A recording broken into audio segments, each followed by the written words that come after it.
3-2 down the stretch here, then they at least know that they can do something in the conference tournament and be okay. And see what happens there. And you've won a road game if you do that. So Ohio State certainly a team that is not in the house yet, and it's got some work to do, but has got a schedule where they might be able to navigate it. Jerry, how has the dynamic changed for you trying to pick the bracketology now that there's 16 teams in the SEC, 300 teams in the Big Ten, 25 teams in the Big 12? Right, I know. But how do you categorize? Looking forward to San Diego State being in the Big Ten here pretty soon. I will take it at this point. And San Diego as well. Yeah, we're kind of on the outside. But how does that change the way you do it? Because, you were saying 12, 13 teams in the SEC, are going to get in. But it's got to be difficult to quantify. Right, okay. It's got to be difficult to quantify when a team is, well under 500 in its own conference, trying to compare that to other teams. Yeah, so fortunately, conference record is not criteria. They don't even look at it. It's not on the team sheet. They don't care how you did in your league. Okay. So non-conference games, conference games all count the same. The only conference thing that matters is you win the league, you're automatically in. They don't have to pick you as an at-large. That's all the conference stuff matters. Everything else, they're just other games. I didn't know that. So interesting. Yeah, it's always been that way, actually. I shouldn't say always. It's at least 20 years it's been that way. Okay. So the conference records are just they just don't care. So in terms of trying to determine, like the quality of a team's resume, that you've got more, teams from the same conference maybe on your team sheet maybe, but I don't think of them as conference teams. I just think of them as, this is a really good team, like a quad 1 team or a quad 2 team. I look at the quality of the wins and the losses, and I don't have to think about whether or not they're conference games. It doesn't matter. So one thing it does, though, is that you might have more common opponents when you're comparing teams because your conference is bigger now. But that's really neither here nor there. But in terms of the problem when it comes to all these teams in the same conference is bracketing, because there's a lot of bracketing rules regarding keeping teams from the same conference separated as best you can, and you're trying to avoid rematches from regular season games. Well, you could have just like 10 other teams from your conference that you have to avoid, as not to mention anybody you happen to play in non-conference, that you have to. So bracketing is kind of a nightmare because of all these teams in the same conference and the bracketing rules regarding, teams in the same conference. But otherwise, just in terms of choosing the teams, the selection and the seeding, I don't really think it changes much. Jerry Palm joins us, CBS Sports. And Jerry, it seems like every year you get a different back. Last 2 seasons, UConn was the clear-cut favorite going into March, and they proved that. In years past, it's been a little bit more parity. How do you see this year's top, 35 teams? Is there some separation between the top and the middle and the bottom? Like, where does this kind of play out in your mind? Yeah, I think Auburn looks like the clear favorite. If you're going to pick a team that's the clear favorite this year, it's Auburn. But I don't know that they're invincible. They've been beaten during the season already a couple times. Duke beat them once. They might be a number 1 seed as well. Alabama's going to get another shot at them. This is a team, but Florida beat them on the road. Florida beat them at their place. That's the best win anybody can get. So they're not invincible, but they certainly look like a clear favorite in the same way that UConn has been maybe the last couple of years. Last year, of course, Purdue was really good as well. But, even when they got to that final game, UConn was still like a touchdown favorite. So I think it's Auburn. But then the top of the SEC, the committee gave us a bracket last weekend with 5 of the top 6 teams from the SEC. Yeah. So, I think it's going to be interesting for me to see how well this league actually does once they get into, NCAA tournament environment. I think the very best teams, Auburn, Alabama, Florida, A&M, Tennessee. I think those teams have a chance to do pretty well. I think, after that, anything could happen. For example, Missouri, who was 0-18 in the league last year, just beat Alabama last night. And they've had a great season. And was it Alabama they beat? No, it wasn't Alabama. But they beat somebody last night. Anyways, they're having a really good year and have won on the road. Like, they won at Florida.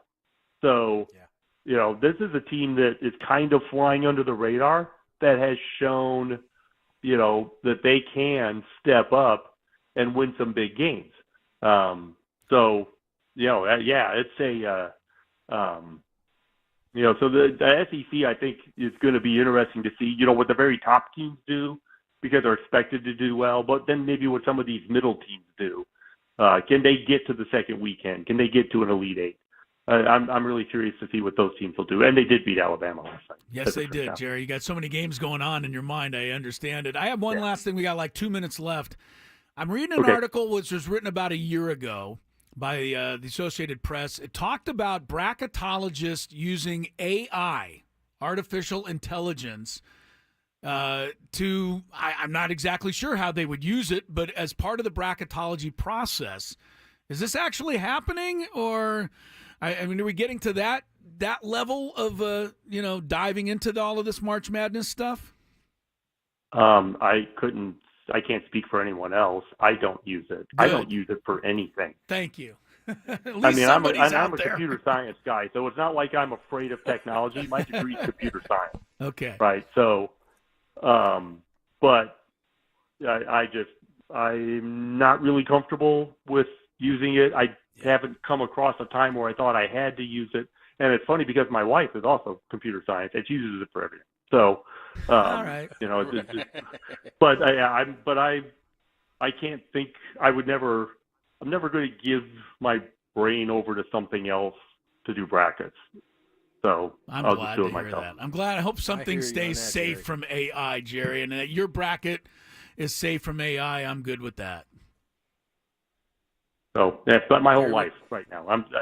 I'll be curmudgeonly and just stay away from it until I get talked into something. Like a lot. I think you're not alone on that one, Jerry. We appreciate you coming on, spending some time with us. Thanks. Thanks, Jerry. Sure, anytime. Jerry Palm, CBS Sports. That was informative. Wow. It was, wasn't it? I got a lot out of that. One of the better bracketologists out there.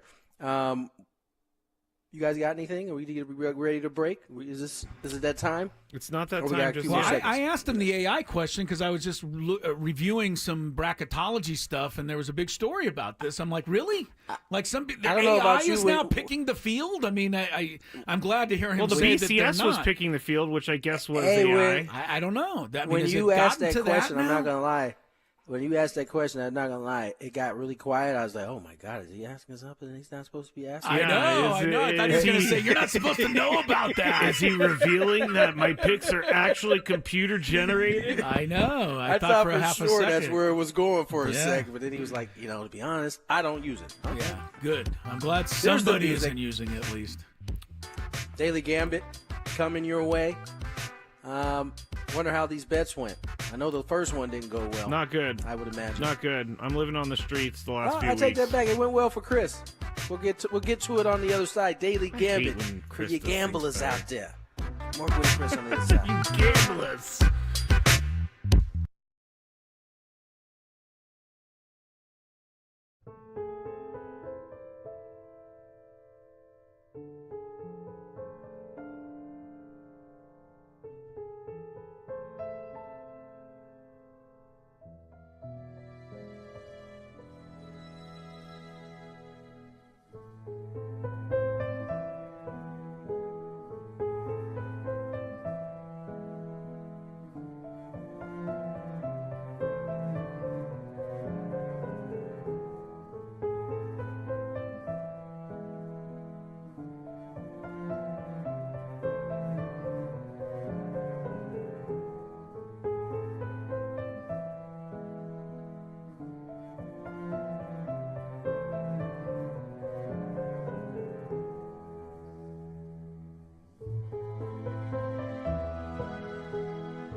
into hour number 2 here.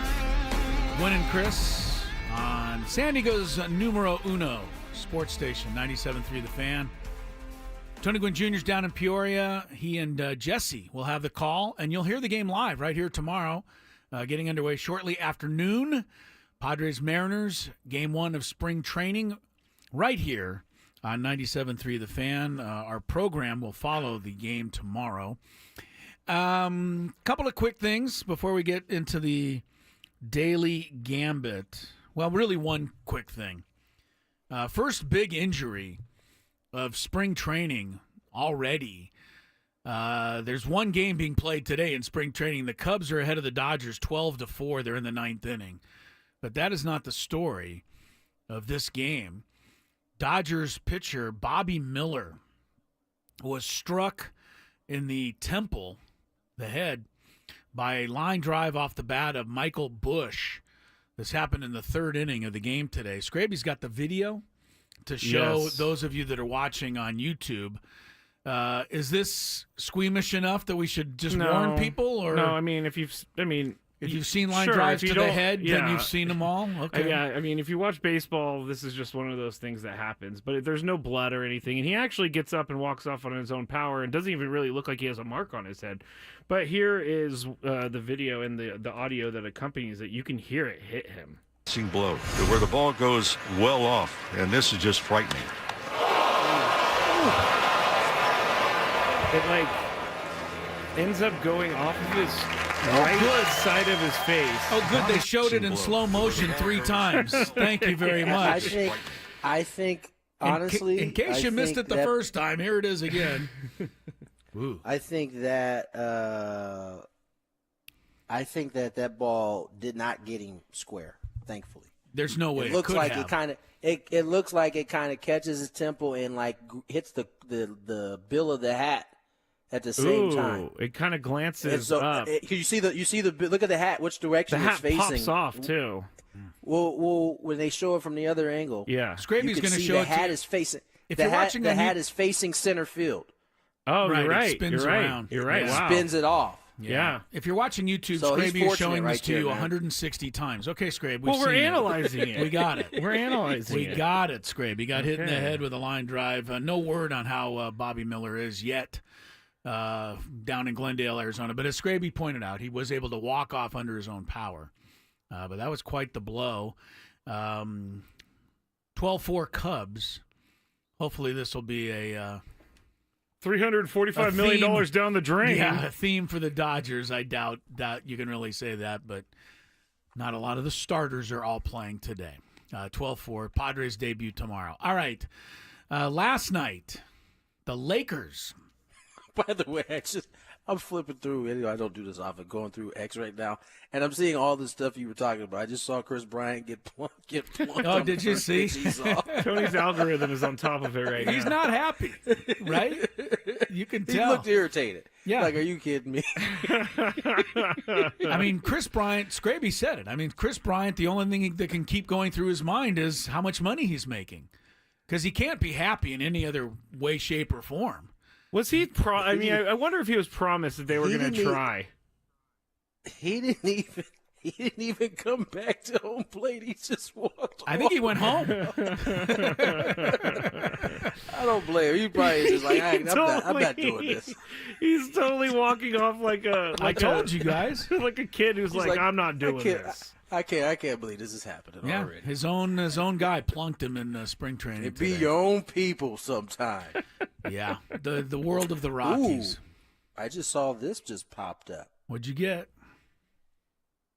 You got to share. MLB, ESPN opts out of TV deal for 2026 through 28. MLB cites minimal coverage.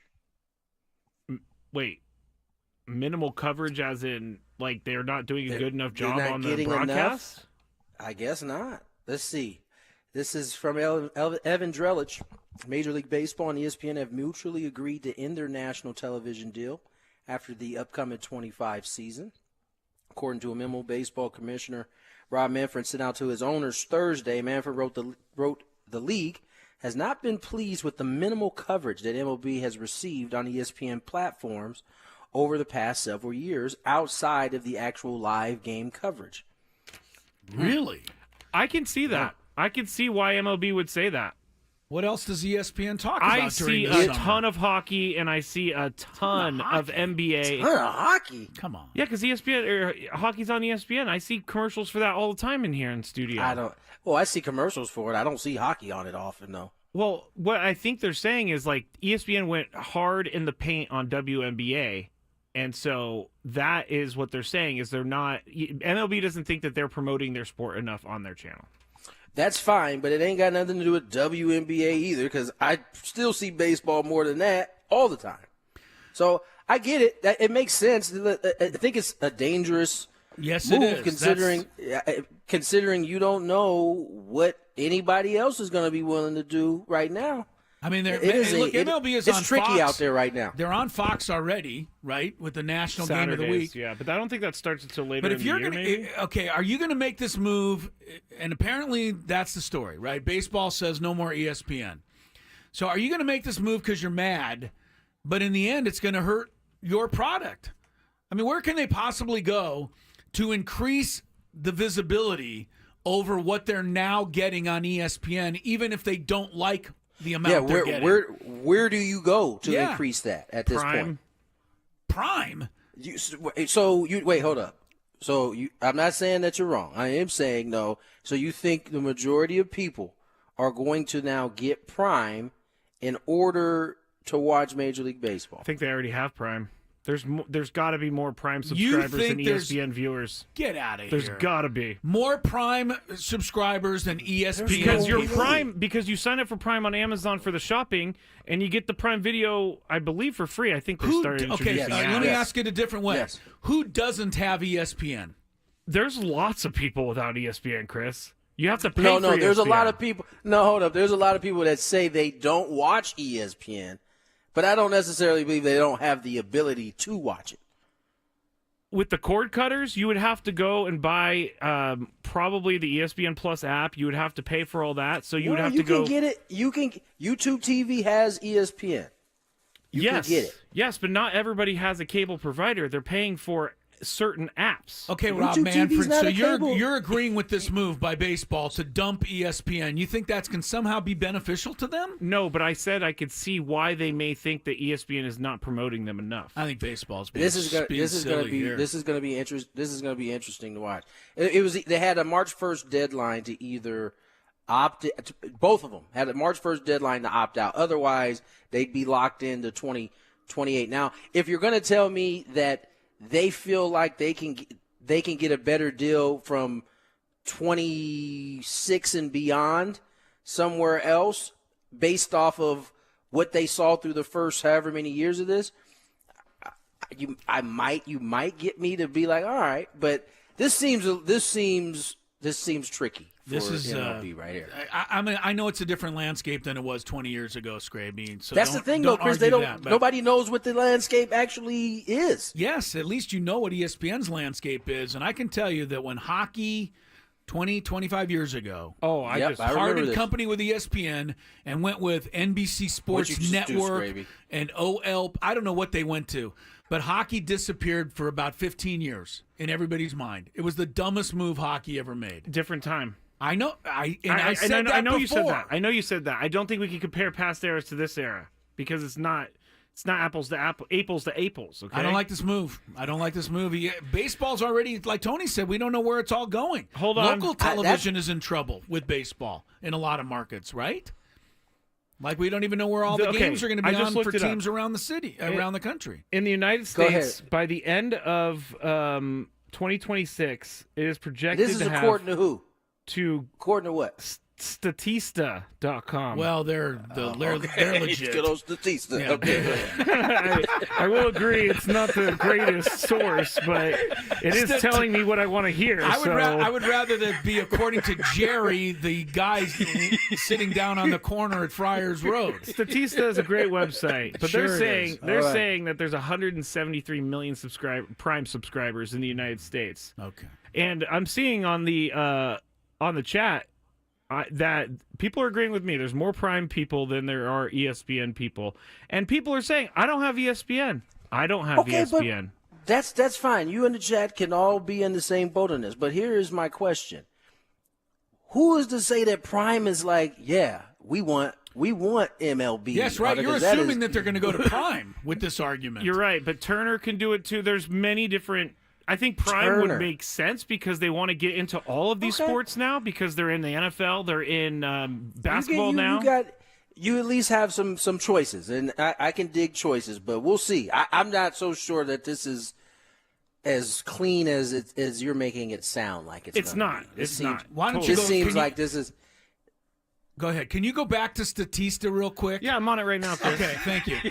What does Statista say about how many football fans watch the Prime game on Thursday night as opposed to regular games on ESPN that most of us can access on Monday? You know, Statista is. I'm not familiar with the website. That is a very specific search. Because they're not going to tell you what you want to hear. Let me see. Prime There Video, are far more people, I'm sure, who watch ratings. football, on Fox and ESPN than go out of their way to stream the Prime Amazon's telecast. average per game audience in 2024 was 13.2 million people, which is a lot, actually. Okay.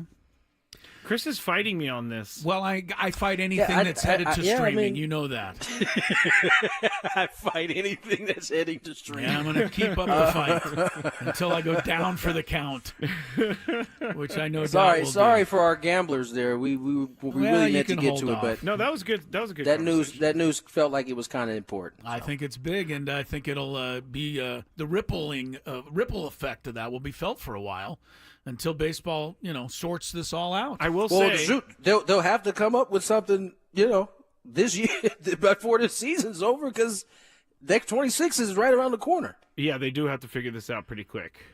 I would assume they already have a plan. I'm about to say that's another good point. I just thought of that. Like, if you're opting out, I would hope that you already got it lined up there. We are talking about Rob Manfred, though. And you're talking about Dick Monfort is on the executive and John committee. Fisher. Oh, you know what? I think we should broadcast all ESPN games on the A's website. I think that would be great. Don't give these guys too much credit, Tony. Touche. Right. We got to check some traffic, and then the Daily Gambit. Oh, wait, hold on. I forgot to delete everything. Give me 1 second. I'm sorry. I was so caught up in this conversation. I know you were. The Daily Gambit is coming, riveting. So stick around. It'll be next.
Just a reminder, ladies and gentlemen, remember to listen at 5:30 for us to announce today's biggest fan. It's a chance to qualify for a night in our Odyssey Suite at a future Padre game. Register your name at 973thefansd.com/biggest fan in order to potentially have your name called.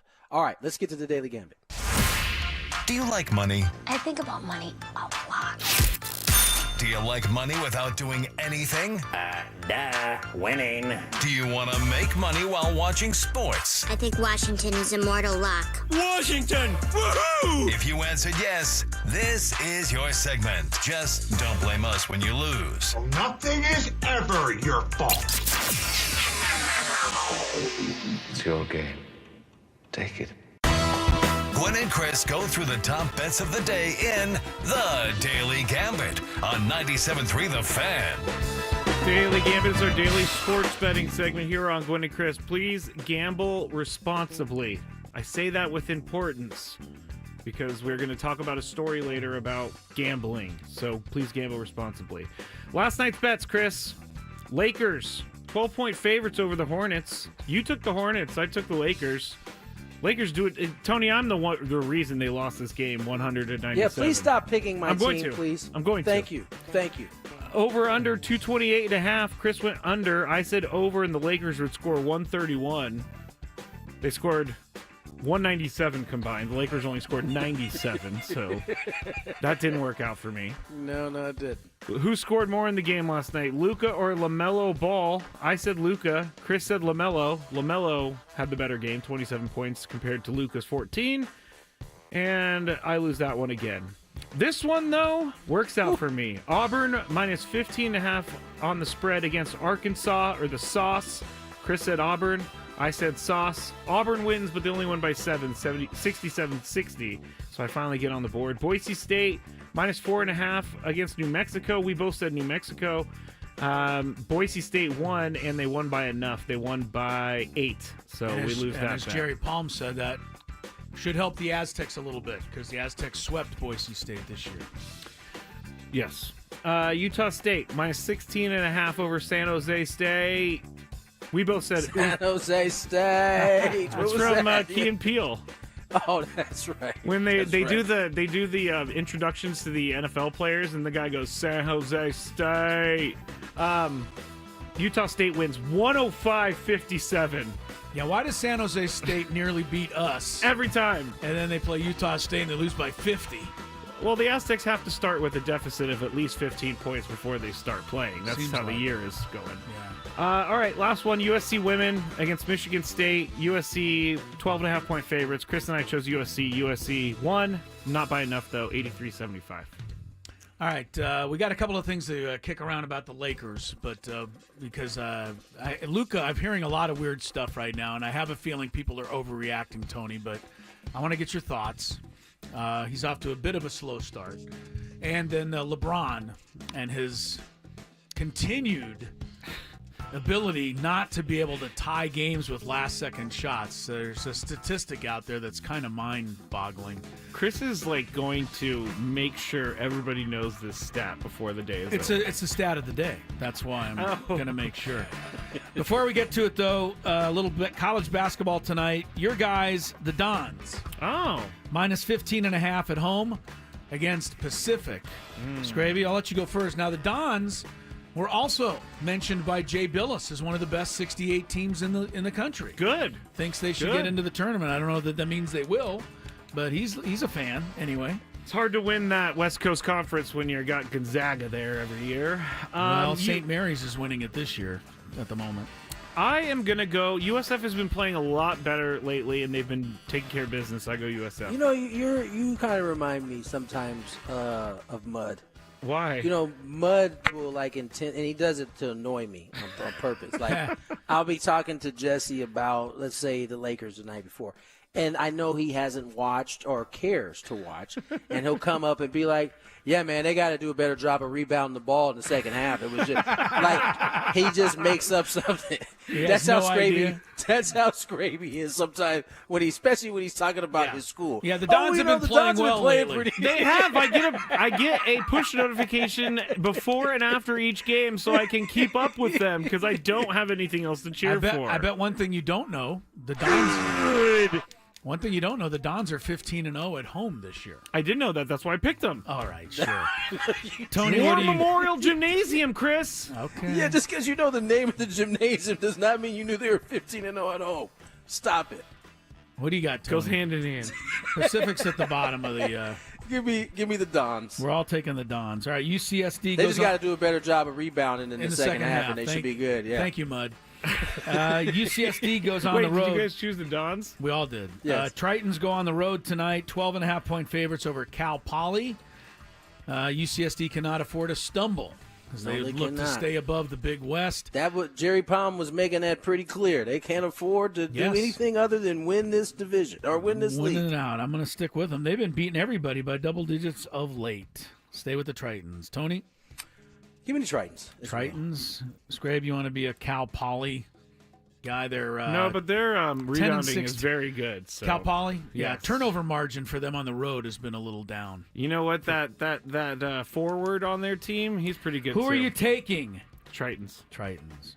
The big game in all of sports tonight, believe it or not, everyone, is hockey. The champion match between USA and Canada in the Four Nations tournament. 5.5 goals over under for the two teams combined, Tony, tonight. Over. Under. First game was 3-1. Yeah, under. You're going to go under again. Skraby? What was the number? 5.5 goals. It's not a lot, over, but you're going to go over. I'm going to take a shot at over, but I think Tony might be right. Could be a very tight game. NBA tonight, the Knicks are 12 over the Bulls. Bulls are 2-0 against the Knicks this season. Different team, though. Yes, I know, and this tells me the Knicks are not going to be happy. Skraby, who you got? At New York. You keep picking the Bulls. I don't know why. I do like Jalen Brunson, but you know what? The last time the Bulls didn't put up a good effort, so I'm going to go with the Knicks.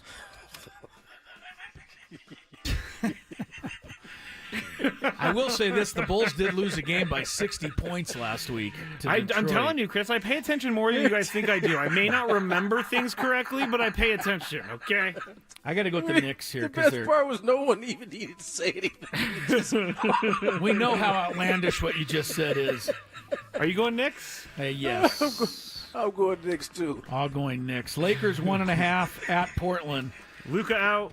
Luka's out. The Lakers got to show up tonight after last night's. Portland's not very good. I'll take the Lakers. Don't have to give very many points. Tony, I know you're taking the Lakers. You've never bet against them. Is that true? See. Okay. Skrabe, what do you want to do? I'm out on the Lakers. Blazers, baby. Portland. Good. Get out. LeBron James, 42.5 points, rebounds, plus assists. He's going to have to hit all of them today. Tony, saying over? Yes. Scraby? Under. You're just a hater. He's got to go because over. Because I went under? He's got to be over tonight. His ball handling has been really poor lately.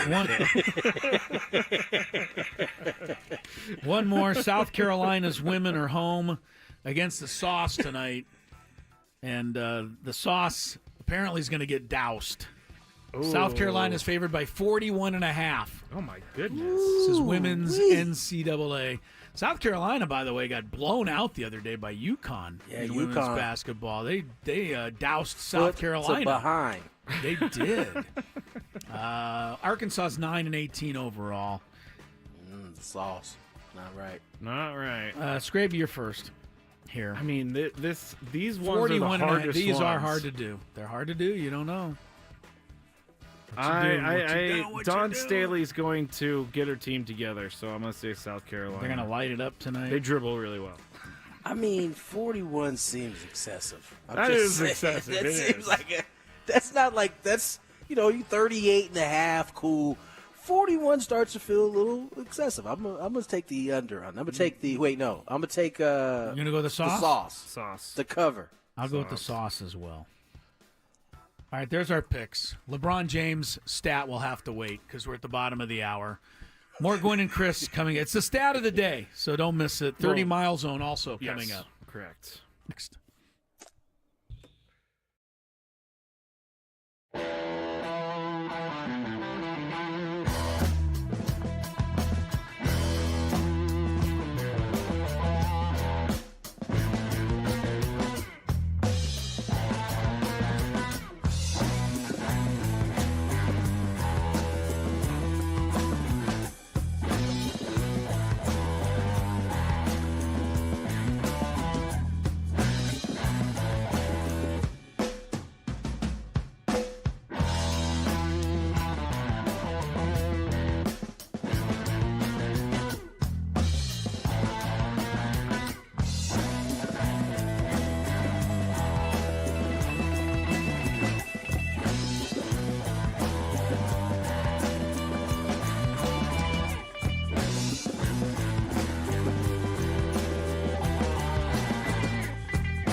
Tony Gwynn Jr.'s in Peoria.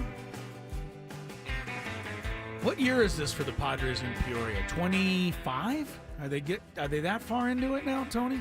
It's up there. 90, 91, right? Was it? No, wait, 90, 91. 90 that would be or 35 years. Yeah, it was early. It was early 90s. I feel like it was right when they changed the colors. They moved to Peoria. Peoria. Skrabe, you looking that up? I'm going to Peoria Sports Club. I checked Statista. They didn't wear. They didn't wear brown in Peoria. Statista did not have the. Statista did not have the information. No, but Tony, you're saying they didn't wear brown yet? I don't remember them wearing brown, so that would have had to have been 91. I'm trying to look. The thing to me that amazes me is just how different Peoria looks from the very first few times we all went out there, right? It used to just be one street corner and the ballpark. Forget Peoria, all of Arizona. No, like, you're right. It is ridiculous. I mean, there was a time where there was like, you could take Bell Road. You can actually take the street and go like across all of Phoenix. Now you try to take that street, it'll immediately make your trip 6 hours. Without question. The other thing about Peoria is if you are a fast food fan. I was just about to bring this up. Right? My friend Ted, thank you, Ted, sent in 1994, Peoria first year. Oh, okay, good. I can stop so looking. Thank you. You're after the strike. 30-some-odd years. But you can't, using my famous saying now, you can't swing a dead cat without hitting 3 or 4 fast food restaurants near that ballpark. It's incredible. It's not fast food per se. It's chains. Okay, yeah, chains. Phoenix, right. Phoenix is any chain you've ever wanted to. Yeah. Taste. Yeah, they got can't miss it. Can't miss it. They got it. So technically, like they got good food. I don't know that it's their food, but they have great food out here because they have every chain known to man. Here in Arizona, here in Phoenix. They really do. Do you guys remember the time Chris got lost walking to Jimmy John's? I do. I went down. I was actually watching an Aztec. The Incredible Adventures to Jimmy John's. Yes, I was watching a Mountain West tournament game on my phone, and it got to halftime. I walked downstairs, asked them where's the Jimmy John at the hotel. They said, "Oh, it's just down here to the right." And I missed almost the entire game trying to find Jimmy John's. And so, being the annoying human being I am, every time we drove past that, I'm like, Chris, that's the Jimmy John she told you about. Yeah. Well, she didn't tell me the right way to walk. I remember seeing Chris, and he was like sweating, and he was angry. I was mad. Well, here's the bottom line. I never got there. I actually never made it. The sandwich. No, I never got in. Like across the That's street. why he was mad. He was starving. I was. Still. I got back to the room, and I still hadn't eaten yet. Because before we get to the traffic, because I'm an equal opportunity guy, I want to, point out a good Juan Soto story. Juan Soto gifted. Wait for a punchline. No, Juan Soto gifted Brett Beatty, gifted him a brand new, tricked out black. What is it? Car. No, it's SUV. a car. SUV. Yeah. I was trying to see what it's really nice, the brand actually. was. Beautiful What kind car. of SUV was it? I'm That's not what I'm looking for. I'm not here. sure exactly what the make was, but it's very expensive looking. It looks like Escalade type. Oh, no, here it is. Chevrolet Tahoe. There you go. Brand new. But it's like tricked out. top of the line. Top of the line. Wow, that's very nice of step up, Soto because Brett Beatty parted with number 22, allowing Soto to wear it now. You know what? Juan Soto. So good for you, Juan. Is already better to his teammates than Francisco Lindor is because Francisco Lindor took 2 years to buy Jeff McNeil his car that he promised him. Did he ever actually give it to him? He did. I think he did. Finally. I wonder what kind of car it was. See, they're doing cars. Like, yeah. There was it wasn't frowned upon, but people kind of used to turn their nose up to watches. Like, why would somebody pay that much money for a watch? Bet you they'd rather pay the money for the watch than to be paying for these vehicles right now. That is probably it's about true. It's about a $30,000 increase on vehicles that they're paying for now. Poor Juan Soto's going to have to make some concessions here after parting with that kind of money. You know what I wish Haas would have asked Will Myers is what did he end up getting from Blake Snell? Oh, from Blake Snell Maybe for he the said he's famous not gonna number reveal. 4. Yeah, they never said that. Because remember, Will was adamant that he was not giving that number up. He was very adamant. He did not want to get. So for him to change it, I wonder what the price tag was on that number. You're good friends with Blake Snell. You can find out at a Dodger game this year. You know what? I'm asking. Go down there. Don't talk I'll to see him. him. I'll see him more than I really want to this year, unfortunately. But I definitely will ask him about that. Francisco Lindor bought Jeff McNeil a Ford Bronco. It's very lame. Cheap. Let me look up what a Ford Bronco, because that's still. I mean, the watch is still the better play there. I mean, you can get you a nice, really nice watch for $38,000 for. That's where they start at. Oh yeah, so I might have wanted a watch then if I was gonna get a $38,000. How much is a watch?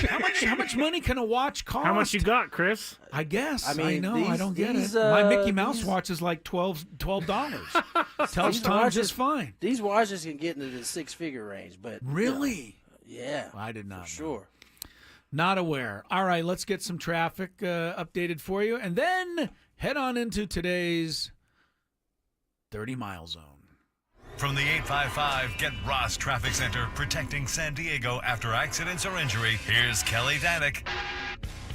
A busy start for our afternoon drive, guys, but I'm going to start with the good news first. Connector ramp southbound 5 to the eastbound 8 has been reopened. Crews have cleaned up all that paint that was spilled in the roadway from yesterday. Numerous other things going on here, though. Southbound side of the 805 past the King Freeway. Collision blocking the two right lanes. You've also got on southbound 125 before Lemon. Accident involving a couple cars. That's in the center divide. Car fire eastbound side of the 52 at Convoy. It's over to the right. Looks like emergency crews got two right lanes taken up to help out with that. Also going to find on the northbound side of the 805 past Mesa College, a collision over the right shoulder, and southbound side of the 15 before Mira Mesa Boulevard. There's a solo vehicle accident in the center divide. I'm Kelly Danick with Gwynn and Chris, San Diego's #1 sports station, 97.3 The Fan. If you don't know your sports gossip, can you really call yourself a sports fan? It's time to bring together sports and celebrity gossip. We call it the 30-mile zone, mainly so we don't get sued by the real company. On 97.3 The Fan. If you love it, real quick. Yeah, what's real up? Real quick. We were talking about the other thing about watches is they don't depreciate the way the vehicle does once you roll it off the thing. That's very true. You didn't know that, Chris? Well, Rolex it does depreciate when those bozos break into your home and steal it and then take pictures of themselves with it online. Yeah. God, those guys are so dumb. I hope we get to that.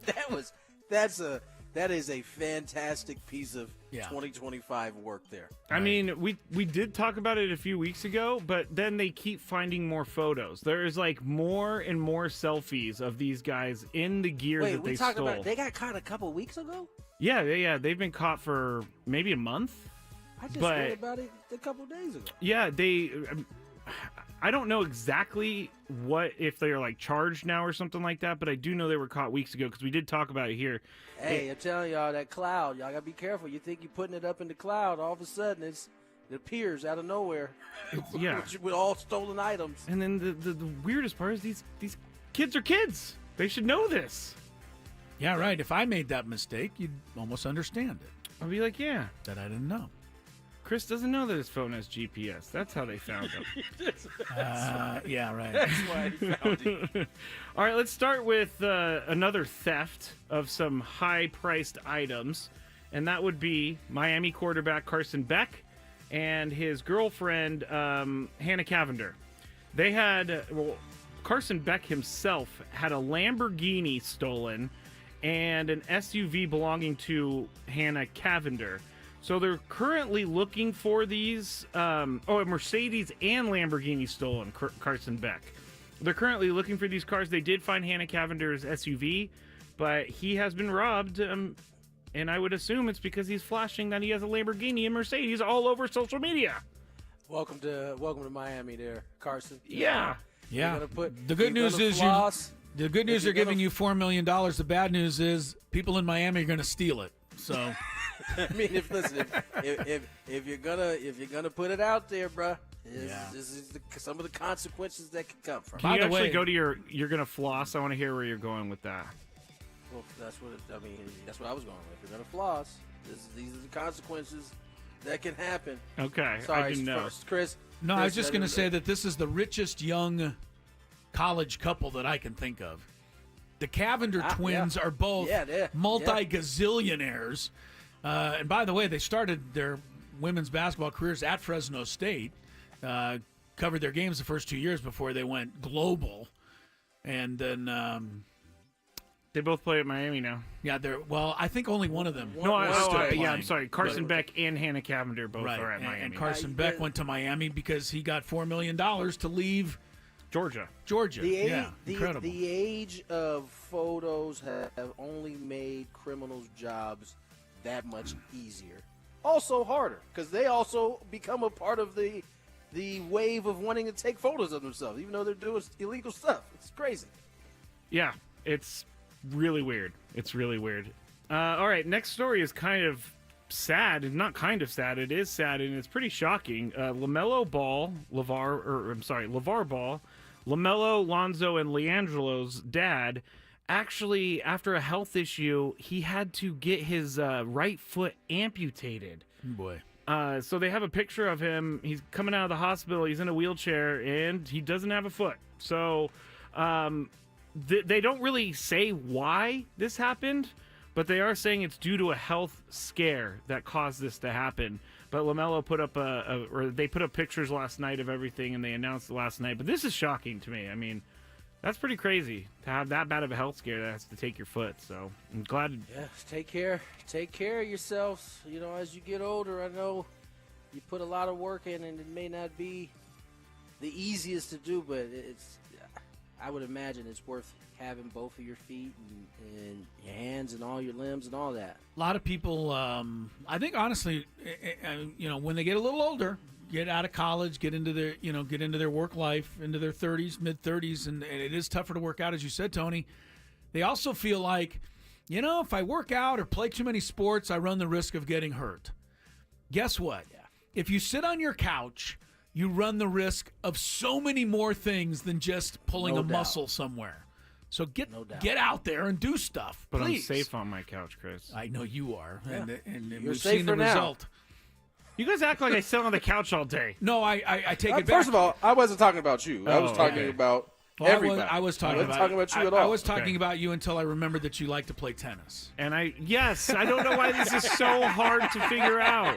You didn't hear this yesterday, Tony, but Loriello called a little BS on Skraby's tennis career. Oh, no, Tony was in the room when we talked you were? about that. I was here. I was here. And I scoff at that because, again, I never claimed I was good, nor did I claim I played tennis. I chased the balls. Chris, if he just hits his backhand just a little bit better down that right side there, he would be the perfect. I got that down. And you guys know I annoyingly do that as I hit my little 4-mile-an-hour ball over the fence. Oh! Okay. Next story. Former Spanish Football Federation President Luis Rubiales has been found guilty of sexual assault for kissing player Jenny Hermoso on the lips without her consent after winning the 2023 World Cup. We actually talked about this at the time, and so finally there's... And they just now coming to a conclusion with this thing? So the conclusion is that prosecutors wanted him to actually go to jail for it, but they did not do that. He was ultimately ordered to pay a fine of over $10,434. And here's a very strange number. He must stay at least 656 feet away from Hermoso and is banned with communicating with her for 1 year. I'm surprised this 1 year. I'm surprised they just didn't tell him, never contact her again. 656. It's going to be difficult to figure out if I'm within the 656 or not, because I don't know where she is in relation to me. No, it's just a really weird number to put out there. Let's go back to this story when it happened. They won the World Cup, wasn't it? Correct. Yep. Right, and it didn't seem premeditated to me. It doesn't matter. Look at, I know it doesn't. You can't do it. There's no question. Yeah. But it seemed like it was just a reaction to seeing somebody being so excited and then going, oops, I probably shouldn't have done that. And I just feel like it's, I don't know. I'm feeling like this is a lot for what he did. But I guess I can't, a lot. He's not going to prison. All right. I can't think of any time. You're not letting him get away with it in any way, shape, or form. Okay. Where somebody was having such a happy moment that I wanted to just lay a kiss on their lips. I just have never seen that. Now, is this a cultural thing? Hug. Hug, maybe. Hug? Not a kiss. Is Yeah, that's somebody a lot. is somebody going to file suit on a hug someday? It's already happened, Chris. I think it's happened before. Yeah. If you give That's why weird you can't hugs, be- you're you gonna gotta- get. You can't. Yeah, you can't be a hugger. You can't be a hugger in 2025 for sure. Yeah. But I'm this, gonna this, Or it's just got to be upper body only. You know, you Kind of gotta- a lean-in hug where you don't really squeeze. that one. No squeezing. now the terrible part of this whole thing is that Jenny Hermoso didn't deserve anything that came to her from this, and she said that it changed her caught a life lot. because she caught a lot of flack and she got death threats in social media and all of that because I don't know. This was a pretty serious thing when it happened at the time, but they just finally sentenced him. I agree. I agree with Chris. It didn't look like he was thinking about it, but he did it, and she wasn't feeling it, and that's it. That's the story. Well, they also at the time had new consent laws that were put in place in 2022, which could have sent him to jail for between 1 and 4 years. So, sounds like I'm not going to say what I was about to say, so we'll just move forward, everybody. You better move on from this topic. Here's a very scary, that's the word I'm looking for, story here, and I'm going to let Savannah Guthrie of the Today Show tell everyone about what happened to Emma Raducanu, tennis player, at her event last night. It is very Former crazy. U.S. Open champion. Correct. Emma Yes. Raducanu. Yes. Yeah. So here is the Today Show. British tennis star, former U.S. Open winner Emma Raducanu, began crying during a match in Dubai this week after she spotted a man in the stands who, according to the Women's Tennis Association, had approached her a day earlier and exhibited, quote, fixated behavior. NBC's Maggie Vespa's got the story. Hi, Maggie. Good morning. Hey, Savannah. Good morning. Yeah, this video is so tough to watch. The visibly emotional tennis star quickly turning to that referee for help. And then moments later, security ejecting the man who they say has now been banned from all WTA events, at least. All right, so it just goes on for another couple minutes. But basically what happened was she saw this guy, or I guess this guy had approached her outside of the venue. She saw this guy in the stands, and it really upset her. And so she wanted him to be banned or to taken out of the stands. And this is scary for a couple reasons. And Chris and I were talking about it in the break, but this stuff is happening more and more and more. And I just hope it doesn't take something crazy sad for this to change. What else needs to happen? We already saw Monica Seles get stabbed. That was 30, 40 years ago now, honestly. Yeah, on the court. Like, I don't know what else you need to see at this point. Now, did we know what is fixated behavior mean? Well, fixated sounds behavior something that would means make her very uncomfortable. Stalker. Yeah, whatever made her uncomfortable. I don't know why we can't just call it what it is anymore. We have to call it fixated behavior. It's stalking. This guy's stalking her. Well, you worry about this stuff. She was clearly visible. In all of sports. I mean, because these crazies are out there, number one. Number two, the athletes themselves do everything they can to promote their themselves, right? To promote their brand. So how many photos, how many videos does Emma Raducanu post out there to her fans to keep her real fans informed as to what she's doing, what she's up to, letting them peek into her life a little bit so that, fans can follow her. And she's not certainly the only one.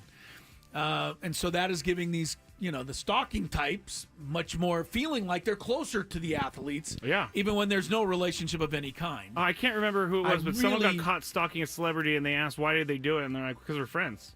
It's like, no, you're not. I mean, they're friends because of social media and that person looking at their social media. Therein lies that's not a problem, but the issue at hand, right? Is yes, we have been able through great technology to give more access, but it is also that access has seemingly knocked down some of the kind of walls that have been naturally put up by not having access to this kind of stuff. And so now, because the access is there, for some people out there, that in their mind means they are indeed friends. Yeah. And so you start to get this warped behavior. We're seeing it across the board, not just in stalking and fandom and in a lot of different walks of life. Yeah. And so, I think it's part of what we have all okayed in some ways and by going down the social media path, right? As so many people are making a lot of money because they're able to access social media. So there's that. Chris versus Vance. Rays Mariners. No,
believe it's my turn, isn't it? Think so? 501? No, excuse me. 501 here. 401 out in San Diego. Tony Gwynn Jr., Chris Ello, Matt Skraby, Gwynn and Chris just finished a beautiful 30-mile zone. First 2 hours rolled by quite fast. Some good conversations. I don't know if either of you and by the way, Chris versus the Fans coming up, 833-288-0973. I don't know if you guys heard PK Subban. Is it Subban or Subban? Subban. Yes. He's a French-Canadian player. French-Canadian. Yeah. He's the voice right now on the Four Nations broadcast. He had some very interesting. He had a spirited debate on First Take this morning. He, along with Stephen A., I can't remember the defensive player that used to play for the Ravens, but he was also a part of it. And they were and he basically was calling some of our athletes out in terms of showing up. He used the All-Star game, for example. Yeah. Showing up, playing, why you should be playing banged up, why, you're a superstar. He basically said, if you're not giving me Michael Jordan, Kobe Bryant, and you're some version of that, you don't get his respect. It was some pretty pointed words. And leave it to a hockey guy to get right to the facts. No beating around the bush at all. Yeah. Well, But I said that so maybe Skraby can find it before the show ends today. But I thought it was. Skraby would like it. Here's the thing about hockey players. You know this, Tony. They will play under any circumstances. Broken leg. If they could get out there, they relish playing under every circumstance. They want they want to play with the worst injury possible so that they can be the right. guy. So that is where he's coming from. Number one. Number two, I don't believe any player is getting a single penny for this Four Nations Cup, and yet they're playing like it's the Stanley Cup final tonight with the U.S. versus Canada, and every single player says, "Oh yeah, it's absolutely for the country logo on my jersey." That's all they care about, and this means the world to these guys. And so I think this is where PK Subban is coming from. He's saying, "How go out there and play? Why aren't you just because that's what you're supposed to do?" But so I appreciate him saying that. I know Skraby does because he hates anybody who misses any games. I don't know how I got involved in this, but sure, I love this guy. All right, here's your chance. Again, 833-288-0973. Your chance to take down Chris Ello himself begins right now. If you had one shot, one opportunity to take down the human almanac himself, howdy do. Now is your time. Listen to me, this guy is dangerous. Now is your opportunity to win a prize. Well, I hope you know Gen 4. Chris versus the Fans starts now on 97.3 The Fan. All right, the prizes: a qualification if you win for a trip to Las Vegas. Motley Crue just announced a brand new Las Vegas residency at Dolby Live at Park MGM March 28th through April 19th. You're going to be qualified for a chance to win a trip to Vegas to see that show, including 2 tickets plus a hotel stay at Park MGM. Get your tickets to Motley Crue, the Las Vegas residency at Dolby Live at Park MGM now at Ticketmaster.com. Also, you will win a pair of tickets to AEW Dynamite at Front Wave Arena on February 26th. Tickets are on sale now at AEWTix.com. Now, the rules. You have to make it through 3 questions. Each question will get more difficult. If you get the question right, you move on. If you get it wrong and Chris gets it right, you're eliminated. But if Chris gets it wrong, then you move on to the next question or you win. If you're a first-time player, let us know before you get into it, and you will get that question for free today. All right. Let me get the first contestant on. Chris, give me a number, 1 through 6. 6. Our guy John from Temecula. Hello, John. Hello. How you guys doing? I know you would never do this, John, but the last Temecula contestant swore. Oh no, it was Ramona. Yeah, I was going to say. My bad. Never mind. Sorry, John, for lumping you in with Ramona. Throwing Temecula under the bus there. I didn't mean to. Did somebody drop a bad word? Yesterday, yes. They did. But they didn't mean to. All right, here we John, go. Let's get to it. First question. bringing it up for no reason. John, where does Willie Adames now play? Oh, man. Giants? Wow. Got Pulled it. it out. That was Pulled it pretty out. Way to go.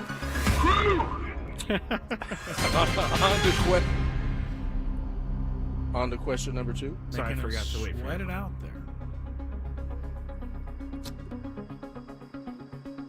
What team?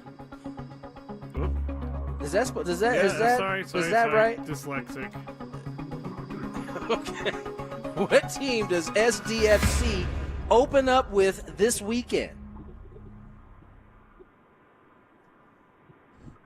Oh, man. They're on the road. Oh, gosh. And I'm driving. I can't Google Skraby, but I know you wouldn't, John. What'd you say? Man. I don't know the names of the teams. Are they in New Jersey? New Jersey. New Jersey. Jersey. I think Chris might is know incorrect. this one. I do. It's right up the bummer. road because you could actually go to the game, John, if you were so inclined. The LA Galaxy up there in Carson. Sorry, John, but thanks Sorry, for playing, John, yes. as always. Call Good us to have again, you on. John. Appreciate it. I just ate some of your salsa last night, to be honest. It was John's the delicious. salsa guy. You still got the salsa, huh? Well, remember the whole thing where they had to throw out stuff from the fridge because I left the fridge open on accident overnight, and so yes, it I was do the remember whole that, box actually. of salsa. You And I almost, was like, you almost created a flood in the office. I did 'cause not of the almost ice create a melting. flood.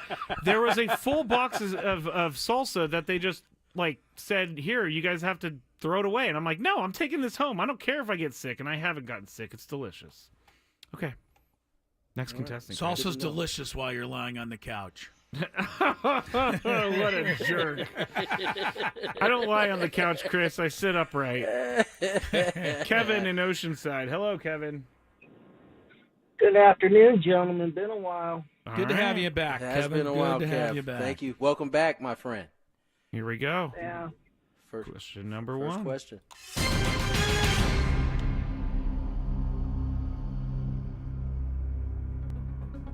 What team shares the same building with the Padres in Peoria? Seattle Mariners. Winner. I think I've asked that question like 1,000 times. Solid question. Not putting it in there. It's a good number 1 question. You know what's interesting question- about the two Oh, teams what, in the one? Chris? The fact that you could be in the same building, but the Mariners seem like they're 10 miles away. I actually have never seen a Mariners player Me neither. anywhere near the Padres side. Right. It's kinda Tony, do crazy. you run into anybody from there? Mariners? That run into The Mariners side of things there. It seems, it's very no, well I don't. separated. Yeah, it is It really is. well separated. That's all. Matter of fact, I've never seen a Mariner other than walking over to their side of the facility. There you go. That is Oh, you know what? I checked that. From field 1 on the Padres side, Okay. you can look across and see at the far distance the Mariners on their field. I presume their field 1 on their side. Gotcha. I will gladly go and do Spygate or something on the Mariners if Mike Schilt needs me to. So, all right. Question nothing, guys. At least Kevin gave me a little laugh. It's pretty doubtful that he'll ask you to do something because he doesn't know who you are. Jeez. Question number 2. Sad after that. Chris Paul has played for 7 teams. Oh boy. I need 4 of those 7. Clippers. Pelicans. Knicks. And Boston. Boston. Stay there, Kevin. Stay Came there. down hard. Stay there. You know Stay how there. I hate Chris Paul. I do. But I You hate know him. everywhere he's played. I know enough to see And I him. know in- all of his stats, too. I don't. I just also know- love his Farmers Insurance commercials as Go well. sit back down on the couch. I got Your Clippers. salsa. Yeah, I got Clippers. I got Phoenix. I got San Antonio and OKC. Sorry, Kevin. Sorry, Kevin. That was kind of Yo, hard. when did Chris Paul play for the Warriors? I don't remember. Last year. Oh, that's right. He came over he played with Steph Curry. Supposedly going to take him to new heights last year. Did not. Who was the other two teams? Rockets, Suns. Or wait, they traded him halfway through. They traded him at the deadline, didn't they? I think so. It goes Hornets, I don't Clippers, think he finished there. Spurs. Hornets. That's the other one. Hornets. Warriors, Thunder, Rockets, Suns. Okay. Well traveled because he's not well liked. Nobody can. Well, put up wait. with the guy The for more Hornets than a won. year. He said Pelicans. I was going to give it to him. I was about to say that should have still been given to him. It was 'cause I think technically New Orleans Hornets, but whatever. I was going to be nice. Okay. Anyway, doesn't matter because Chris got it right because he hates / loves Chris Paul so much. No, I don't love him. All right, let's go to fellow Matt. Matt in Point Loma. Hello, Matt. Hello, Hey there, Matt guys. Point Loma. How are you, my friend? I'm good. I'm good. All right, here we go. All right, here we go. First question. What football team won the Mountain West Conference last season? Ooh. Nevada. Nevada. Hello. I'm going to go Boise for the State. Boise. Sorry, Matt. Sorry, Matt. Ashton Genty. Yeah, the big running back. And co. Yeah, let him. All right, who's our next contestant there, Scrape? You know what? I think we're gonna go with Scott in San Diego. Scott in San Diego, welcome to the show. Okay.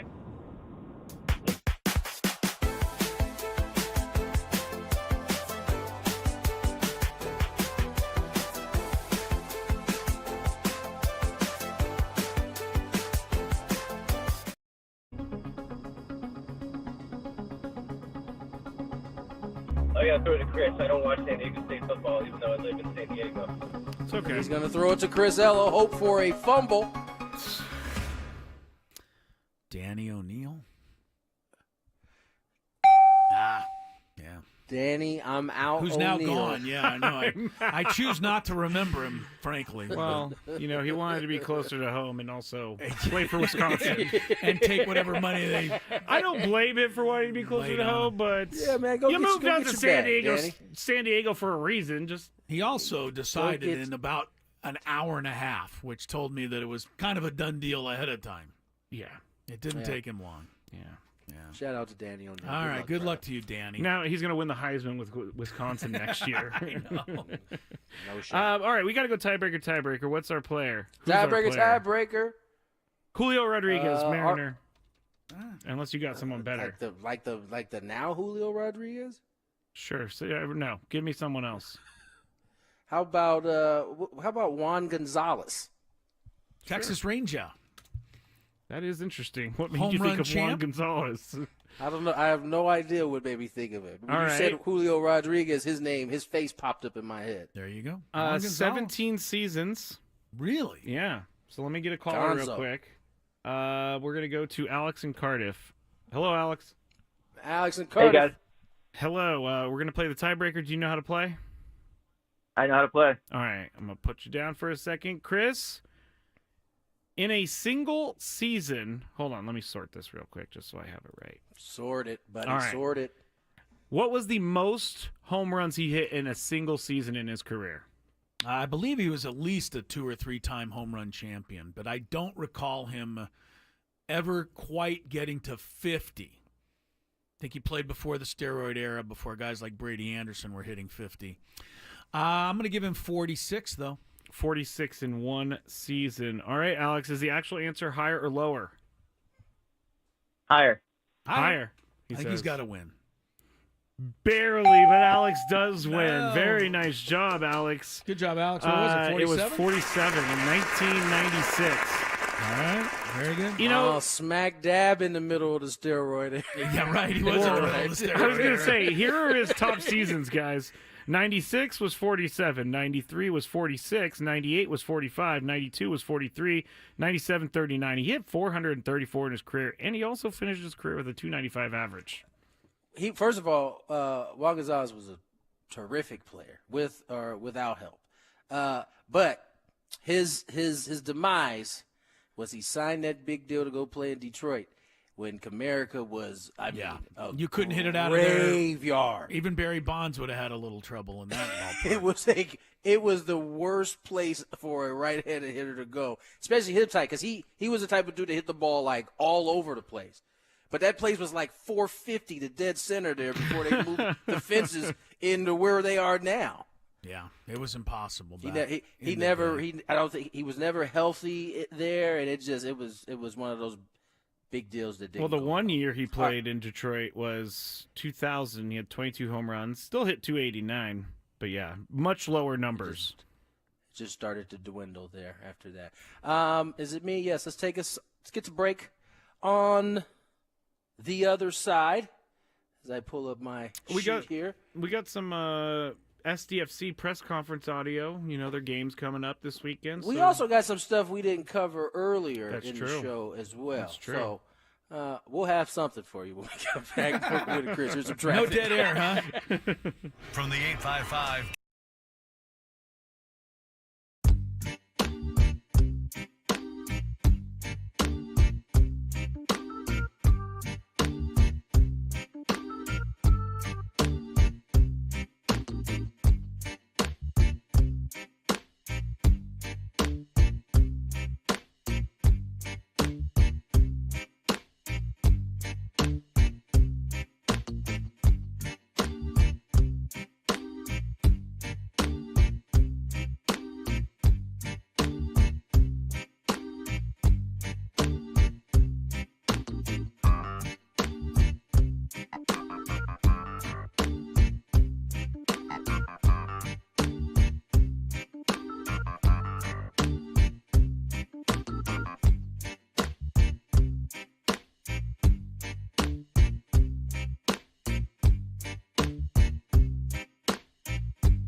Ended up the winner. Chris versus the fans today.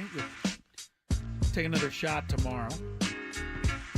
Don't forget, coming up a little over an hour from now, 5:30, we'll announce today's biggest fan. And that fan will have a chance to qualify for a night in our Odyssey Suite at a future Padres game. If you haven't registered yet, don't wait any longer. Go to 973thefansd.com/biggest-fan in order to potentially have your name called.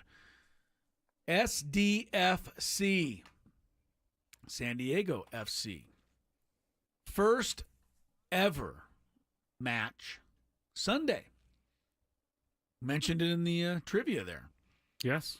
Carson, Dignity Health Field, I believe it is. Sports Park. Yep. They're going to take on the defending champs, the LA Galaxy. Thanks for welcoming us to the league, with a softie. Going to take on the Galaxy Sunday. And then the home opener is a week after that, here against St. Louis City. So, soccer fans, I hope a lot of people are going to go up. I don't know how, can you get tickets to road matches? I mean, sure it's you like, can. it's the defending champions home opener. So I'm sure they'll have a lot of LA people want to go see that match. But I would assume if you're a San Diego soccer fan, this is a historical game. I can see Been people waiting going to up get there for into sure. waiting to try to get into the MLS. So good luck to Mikey Varas and the FC. I'm going to talk about them in the Big Five in a second. So, all right, Mikey Varas, by the way, for you soccer fans, was on the midday show today with Craig Elston and Annie Heilbrunn. So, you soccer fans, if you want to check that interview out, get the latest on Mickey Varas and your soccer guys. Did you see this today, Tony? We talked about the Cubs-Dodgers first spring training game of the year. Bobby Miller, Dodger pitcher, got hit with the line drive in the head. I still have not seen a final report on that. He did get off the field under his own power. But here's another story. Chicago Cubs pitcher Cody Poteet today, on the second pitch of the game, challenged the call of umpire Tony Randazzo. Second pitch. Yeah. He threw a strike to open the game.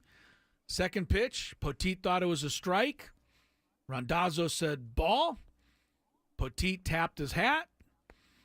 They looked at it. Lickety-split. Strike. Cody Poteet was correct. So they changed it to 0-2.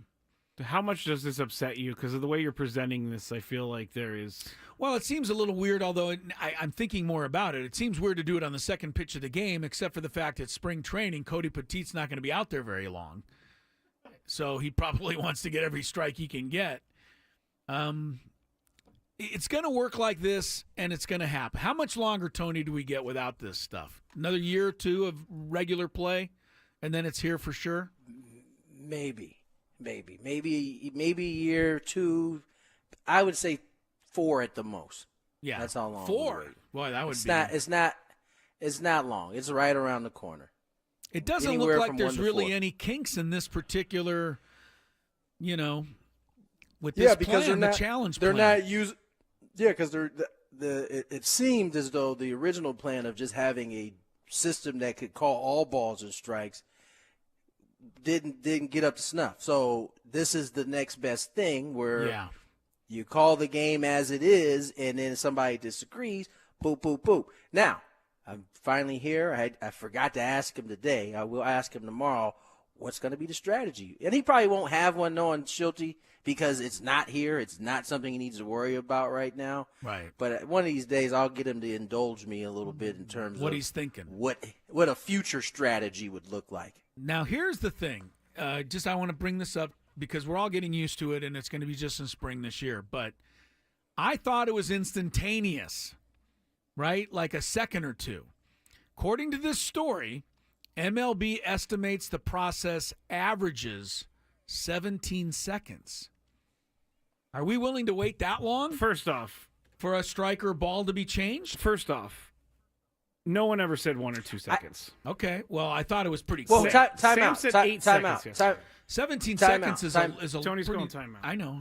Go ahead. Time out. I think It's his first it's of the day. important. You still have 2 timeouts remaining. Okay, good job, Chris. He even did the T sign, so we had to stop down for it. Because I was going to say that the actual time to figure out if it's a ball strike is probably about 1 or 2 seconds. It's the process of the pitcher hitting his hat, that whole thing going down, and then them finding it that probably can take up to 17. That seems a little long, Sounds in my long. opinion. Sounds They long. seem. I bet you they gave you the high estimate so they can come way under it and be like, "Hey, see, It's look what we working did." better than we thought. Right. Right. Yeah. Because yesterday Right. the video we saw, Chris, was pitch. Batter took maybe a second, tapped his head. But that wasn't maybe in a 2 game. I know, but 2 seconds. But they're trying to test it out, and I think the process is fast. Take a guess, Tony. Do I like it or hate it? You hate it. Of course. I do. I do. You hate it, and All I right. think that's reasonable. Well, personally. Scraby asked me yesterday, we got to stop this. We got to get all these calls right. And I said, how many egregious, horrible strike ball calls have taken a bat out of somebody's hands? And the only one I could really remember was Jake Cronenworth a year or 2 ago. And I couldn't remember a whole lot more than that, Tony, where the ump misses it so because badly.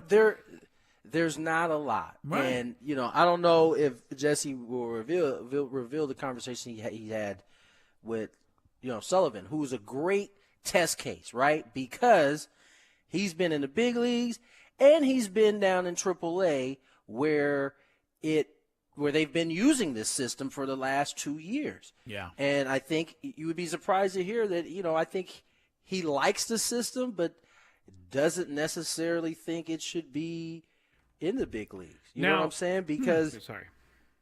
Go ahead. You don't have any timeouts left over there. I know. Yeah. I just You don't got get any. You technical don't foul. get any to begin Just with. pulled a Chris Webber in the corner. Someone on the chat said something that made sense, because remember the Dodgers and the Giants from years ago in the playoffs when Wilmer Flores was rung up on a check swing. Is a check swing part of this yet? Because I know that you can challenge that in certain leagues, but I think this is No, you just can't. balls, and but we've seen it before. What league can you challenge a Or check maybe they swing? were testing it in like the Atlantic League or something like that. Because I did see video of a check swing challenge. The reality is it would be stupid to check swing because there actually isn't a rule on what defines a check swing.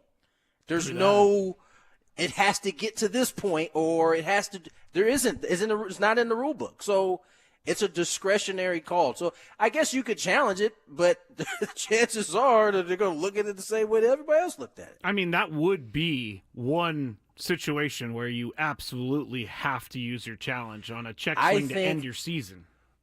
Yeah, well, first of all, how many times in the billion of games that have been played has a game been decided by a check swing? I promise you it's a very, very, very, very, very small percentage, A. And B, you know what? Sometimes you just got to be okay with what the call happened, what the call was on the field. But see, we can't do that anymore. Because we'll Yes, see the what do you replay mean we can't? forever and ever and ever. He didn't swing. And that's going to be the whole thing about, and I'm saying for Wilmer Flores, when he looks there back. will be people who say that same replay and say, oh, he didn't swing. Just as there will be people who said, oh, yeah, he definitely swung. That's the whole beauty of sports, is that we can have this discussion and argument forever. Ever and ever. And you We're guys may 4:32, have it by the way. forever, yeah, because we're past the time. So let's come back. We got a Big Five next on Gwynn and Chris. Ben and Wood.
.438 on the clock. Tony Gwynn Jr., Chris Zello, Matt Skraby. Gwynn and Chris. Big Five headed your way here shortly. This hour on 97.3 The Fan is brought to you by Jack in the Box. Jack in the Box, new crispy boneless wing, have so much more. Yeah, get that? So much more. Crunch. so much more crunch than the competition. You won't be able to think about soggy nugs ever again. I can't believe they're getting away with soggy nugs. What is wrong with it? What do you think of? Soggy nugs. I don't like it. Soggy is kind of gross. That's why they're saying you should come to Jack in the Box. We don't got soggy nugs. I think they're just saying it so that I'll remember the commercial. It's a great. You're going to remember it, right? Jack in the Box. Go get your crispy, crunchy chicken nuggets. All right, let's check. Did you hear that Skraby went to Taco Bell for chicken nuggets? I mean, that's a desperate move by a desperate man. That is not desperate. Wait. When was this? This was like a month ago or something when they were really promoting that they had chicken nuggets and everybody was talking about how good they were. So I went. And who? First of all, who's everybody that was talking about how good? One person on Taco Twitter. Bell commercials made it look really good, and so I went. And guess what? They were sold out because so many people bought them. So many people got bamboozled like you did. And they said, well, I didn't pay anything because they said, hey, do you want anything else? And I said, you don't got the nuggets? And they said, nope. And I said, nope. And I walked out. You don't want the thing that we're actually famous for, or taco? You don't want that? Nope. I'm going to go to the taco place down the street. Place is not called Nugget Bell. It should be. It's actually a great name for another sort of business. Oh, Nugget Bell, huh? Okay. Let's check traffic and get to the Big Five. From the 855 Get Ross Traffic Center, protecting San Diego after accidents or injury, here's Kelly Danek. Traffic is brought to you by ExtremeRoofs.com. Tell you what, guys, we're seeing way too many accidents involving motorcycles. Northbound side of the 15 has one just past Mira Mesa Boulevard. Appears to be blocking the two left lanes. And southbound side of the 805 past Balboa. Accident involving a motorcycle. That's in the center divide. Up ahead at Murray Ridge, yet another crash involving a motorcycle. This too in the center divide. East on the 52 Genesee off-ramp, a collision and a vehicle fire clearing up ahead. East 52, this is right around Convoy. It's over to the right shoulder. Eastbound side of the 78 past Woodland Parkway, there is a collision blocking the fast lane. The rain season has arrived, and if your roof is leaking or you're finding asphalt shingles in the backyard or the side of the house, call family-owned Extreme Roofing, serving San Diego for over 25 years. 619-334-ROOF. I'm Kelly Danek with Gwynn and Chris, San Diego's #1 sports station, 97.3 The Fan. It's that time of the show when we check on the latest in sports. Only the most important topics and questions are brought to light. Stop what you're doing and listen. These news stories will astound and amaze you. The one, the only. Oh my God, who the hell cares? The Big Five starts now on 97.3 The Fan. So, real quick before we start the Big Five, I told you guys a couple weeks back that my youngest daughter made it to the port where she gets to train at the United States Olympic Training Center. So I'm stalking her right now on my phone. I don't know if you guys can see that. I can't see that. What are you doing? I'm stalking her on Life 360, right? Okay. Wow. And she's there, apparently. And I think that's super cool to see United States Olympic Training Center. I like it. That is She's amazing. there. That is really cool. Now we have to talk about your stalking. Either that or she left her phone Well, there. listen, when you're a parent in 20, that would be some stuff right there. I almost said the wrong word. What were you asking me? Oh, stalking her. Yeah, well, if you're a parent in 2025, this is part of parenting for sure. I know. Knowing where your kids are at all times. Yeah, I heard that kids throw their phones in bushes and then go out for the evening.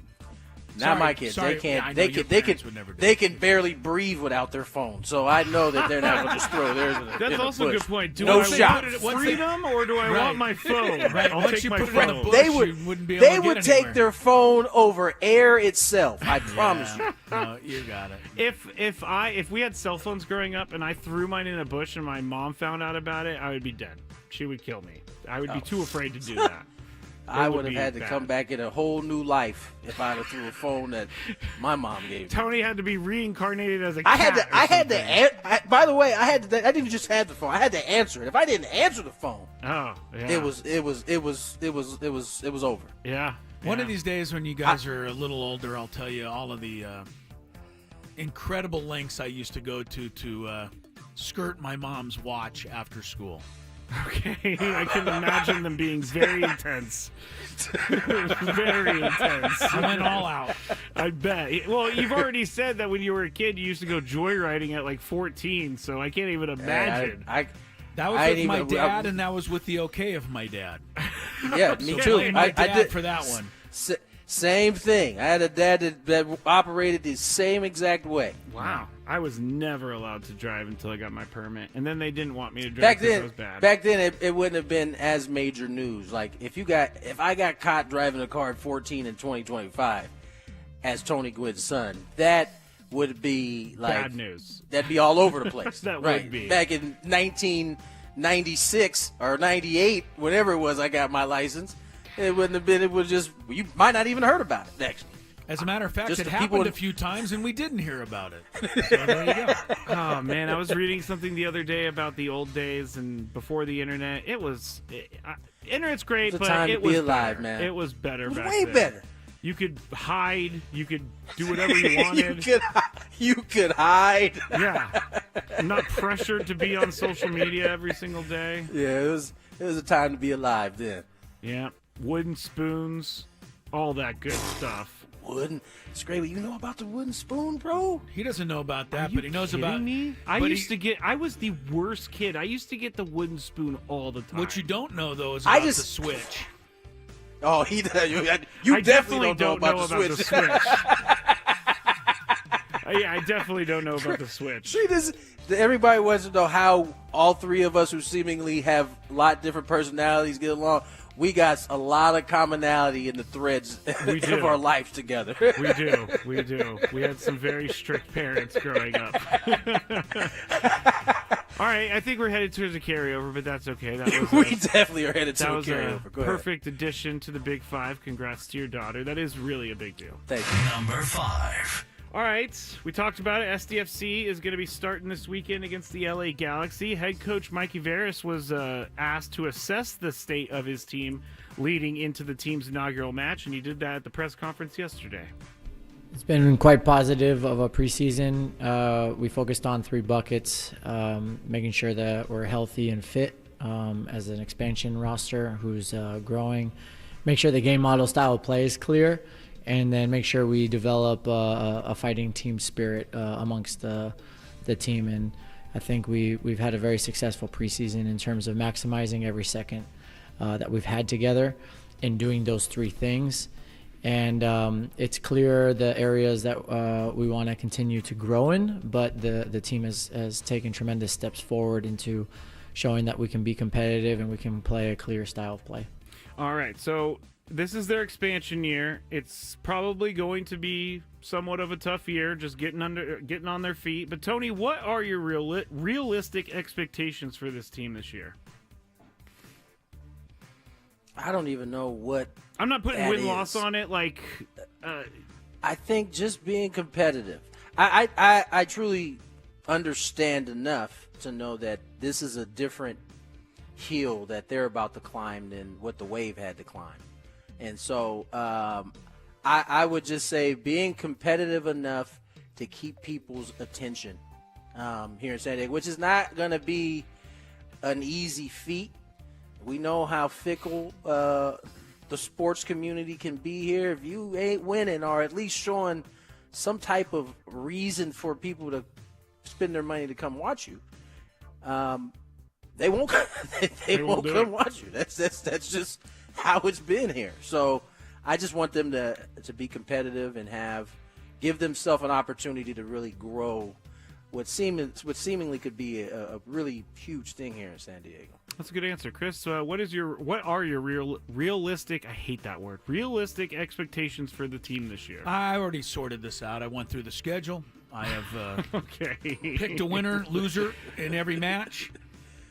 I think what you shoot for this year would be a 500 thing if you could do it. I know that's probably even asking a lot. Yeah. But you got 34 matches.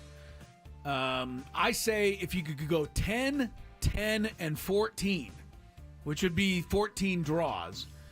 So you'd only be winning 10 out of 34 games. But if your record was 500, I think people would be pretty excited and pretty impressed with that, given where they're starting. The other thing I have is my game plan for the opener on Sunday. Okay. They score early because we're the expansion team, and we get lucky. First time riding high early, riding high, and beginner's luck. Chris is gonna be outside with a flag on his back. Yeah, flying the plane. we get the early goal because we got the beginner's luck. We get on the board. Then for the final 70 minutes of the match, you go to the 0-0-11 alignment, putting 11 guys right in front of the goal box. What is this dude talking about right now? Don't you know what how is he talking about? A normal alignment is 3-5-2 or 3. How many hours left? That 3, would 5, be 5. 10. No, but you know what I mean. You put 3 forwards, 5 midfielders. Yeah, I don't know that they. You go 0-0-11. I don't know that they count the goalie, by the way. All right, 0-0-10. Put 10 guys in the box, and you defend the hell out of that 1-0 lead the rest of the match. That's my goal. I say just have someone cherry pick the entire time and hope they don't call it. Hope they don't They're call going it. to I call think it. they'll call They it. have literally AI I know. watching that. They do. They have like a virtual reality VAR. thing. VAR. Yes. All right. Also, let it be known that the Wave averaged 8,000 in their first year. So I think that's doable. And then 20,000 according to Wikipedia here in their second year. That's a huge jump. Everybody was going to the Wave game. Right. So yeah. No, the first 2 years it was popping. So anyway, good All luck right. to the FC. All right, 0-0-10. Mikey Veris, the head coach. Listen to Chris. He knows what he's talking about. Number 4. Right, yeah, sure I do. Sure I do. With the Four Nations face-off, which is about the championship match is about to get underway in 10 minutes, it's so popular during the NHL All-Star break that CBSSports.com asked the question as to whether or not baseball needs a competition like this during the All-Star break instead of the All-Star game. Here's how I see it happening if it were to be for real. The 4 top WBC teams face off in a 2-day event. Losers go home on the first day. Winners play for the title. We complain every year about every single All-Star game. So, Chris, what about this? For baseball, I have I just think that that's going to take away from the World Baseball Classic. I think for basketball, it's the thing to try, especially with the level of international stars in basketball. I shouldn't say this because Dominican Republic, Puerto Rico, they have some amazing international players. But that's what I'm tuning into the world. That's what Japan, right? But that's what I'm tuning into the World Baseball Classic for. So I don't need a little 2-day tournament in the middle of the year. All right, Tony, how are you feeling Terrible about idea. this? Terrible. For a couple of reasons. Unlike the other sports, there's way too many games in baseball. So now you're going to take whatever little break that these guys have and do a tournament-style thing. 2-day event in the middle of the break. Max 2 games. Yeah, no, I'm good. I think you got to just get back to everybody back to competing and trying. The All-Star game's good enough. We don't need another game or style game. We got, as Chris said, you got the World Baseball Classic. And remember, the reason why they put that at the beginning of the year was because they thought that would be the only time you'd get the most participation the best. In it. Yeah. If you're doing it in July, you're already trying to keep the tank full, as close to full as you can going down the stretch. Those type of, and the other thing is, I have no doubt that if it were somehow to come to fruition that they do it, dudes would go all out. And you see the type of toll that takes at the beginning of the season when you have time to kind of recover throughout the year. This is right in the middle. You're not even going to be 100% playing in these games, most likely. I don't think it's a good idea. All right, you guys convinced me. It's not a good idea. Number 3. Sportsbooks across the United States report that the Four Nations games thus far have outperformed average regular season NHL contests. DraftKings said that its 4 most bet hockey games of the season have been from this tournament, while FanDuel says that the contests are averaging over 6 times as many bets as an average NHL game this regular season.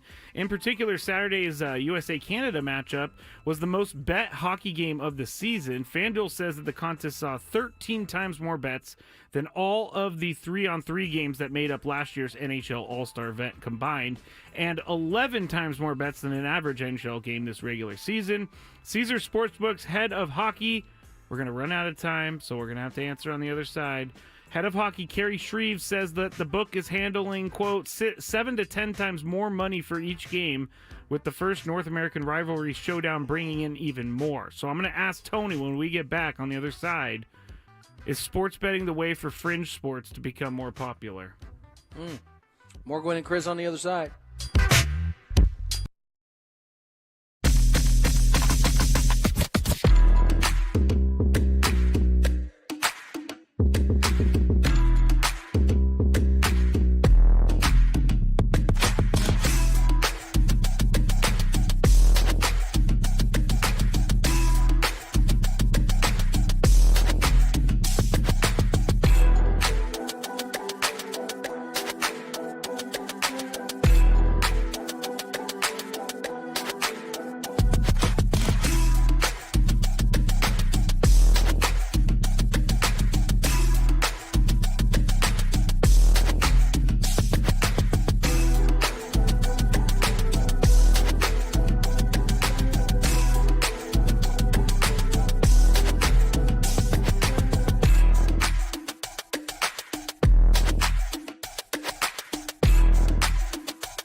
postseason with a great performance. Gwynn and Chris are ready to go. Hi, welcome back. 5:00. Happy hour time. Gwynn and Chris, 97.3, The Fan. Crisello? Swinging cats might be my new favorite thing. You know what? I just heard that again, and I missed. It's kind of crazy, but I missed the actual saying. It's swing a dead cat was the original saying. It's right? okay, Chris. It's the visual. Supposedly, you're supposed to swing a dead cat and not hit people. I was with Tony. I had the just went visual of a cat like screaming as you're swinging. Yeah, I know, just swinging it around. Yeah. The idiot part, though, is accurate, I hate to say, in this day and age. These people out there. How many times have you swung a cat? I'm so entertained daily. Not in just the intros to our show. Never in my wife's presence would I swing a cat. Can you imagine? In Would you your do it? wife's Would you presence. grab a No, cat by of the course tail not. and swing Are you it around? kidding me? That would be so mean. No kidding, man. Well, Not nice. I wouldn't touch the cat because I would immediately. You're not a cat die. guy. I'm allergic? Are you he's allergic? Oh boy. Yeah. Like badly. Badly. Allergic to cats. Gotcha. Badly is not even a word, but you know what I'm saying? I hear It you. was that bad that it was badly. Yeah. All right, Skraby, we're in the Odyssey Palace Studios. Tony's there in Peoria. We got to finish up our Big Five. You left us off with a question. Yep. I'm going to And set you it up better real remind quick. us- Better remind us what it Yes. was. So, Sportsbook across America have said the Four Nations games have pretty much made their year because they're being bet on 7 times more than regular hockey games. So, Tony, I was thinking, is sports betting the way for fringe sports like hockey and soccer to become more popular? Yeah, certainly. I mean, I think it's pretty. The evidence is there that even if your sport is not fringe, betting can enhance your game. Now, these fringe sports would have to be careful because they may not have the ecosystem to deal with the repercussions that come with your sport gaining more popularity due to betting. Yeah. Meaning, they may not have the security that, MLB, NFL, NBA have to protect their player. What fringe sports are we talking about, by the way? We're talking about hockey. We're talking about soccer. I guess some of the, WNBA, some of those sports that are right there that we But know they're about. doing it. But like, yeah, I'm about to say they're but all what I'm using saying it. is no one bets on hockey, but now all of a sudden they love hockey and they're betting on hockey. Well, but for they're this betting Four on Nations they're thing. betting on the event. They're not betting on hockey. This event has become for some reason bigger than hockey.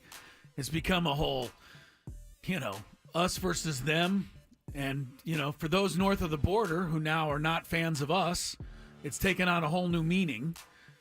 I don't know that the USA-Canada hockey rivalry to me has never been an actual hate-filled rivalry in the past. It's always been a respect-filled rivalry. Yeah, now there's a little dislike that has been injected into it for a And variety it's of all different fake reasons. too, by the way. Yes, Because, right.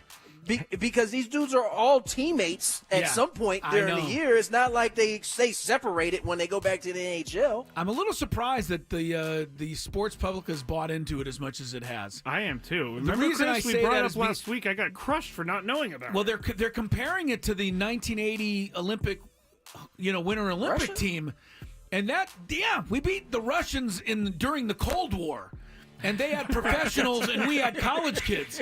This is not that. This is not even close to that. I think the stakes are a little bit higher. It's a little back then. different, yeah. So it's interesting, but good on the NHL and hockey for being able to sell it.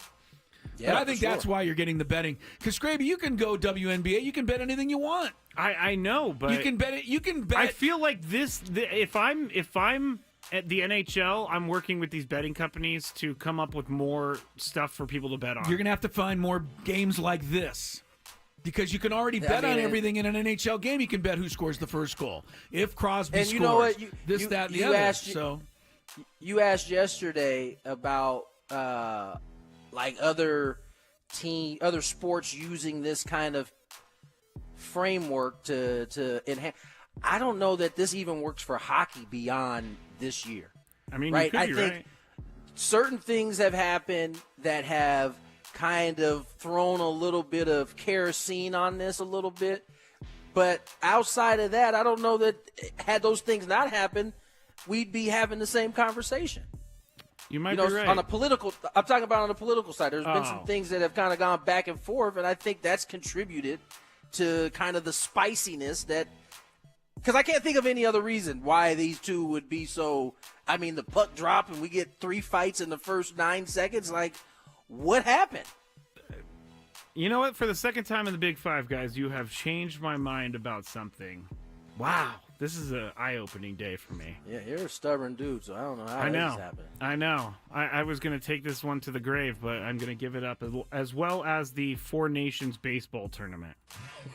Not going to go after that anymore. The NFL League salary cap for 2025 jumped to $281.5 million yesterday, a $26 million increase from 2024. The year before, it jumped from $224 to $255, the largest rise in its history. 10 years ago, the salary cap was less than, or right around $140 million. So that's a 200% increase in 1 decade. It could now be the norm to see $60 million per year quarterbacks and $40 million per year wide receivers. Chris, is this sustainable? I was returning an email. I know he's going to get so mad. I mean, we're doing a show. We're doing a show. It's a time-sensitive issue. Sorry. We're doing a show. Read You want me to go first then? Yeah, you go first. Look at that look on his face. If you're on YouTube, you can't miss it. I love that you were honest. I was feeling that question, too. I was on top of that. That's hilarious. Basically, Chris, in 1 decade, the salary cap in football has gone up 200%. Okay. I heard that through my email typing. No, I'm glad you brought that up because it was a story we wanted to talk about yesterday and we didn't. Yes. Is this sustainable? I think it is, yeah. Apparently so. You think in 10 more years we're going to see a $561 million salary cap? The NFL can do whatever the hell they want. They can charge whatever the hell they want, and we'll pay it. The TV networks will pay it. The streamers will pay it. Everybody's lined up to buy NFL.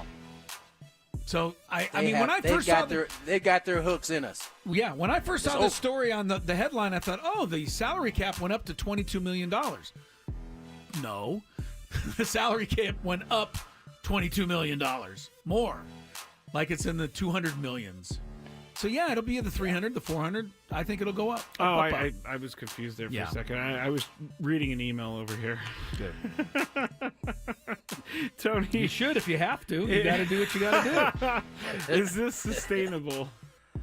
Yeah, this aligns with all of the TV money they're bringing in, and that's just going up. Everything they do, we eat up, we consume.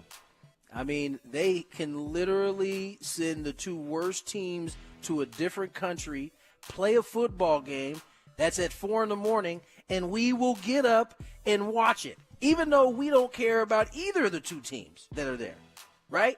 So it's usually Jacksonville. It's usually Jacksonville. Yeah, but Gabe Davis is on my fantasy team. Darn right he is. Again, I think that as diabolical as they seem at time, they are the creme de la creme when it comes to business.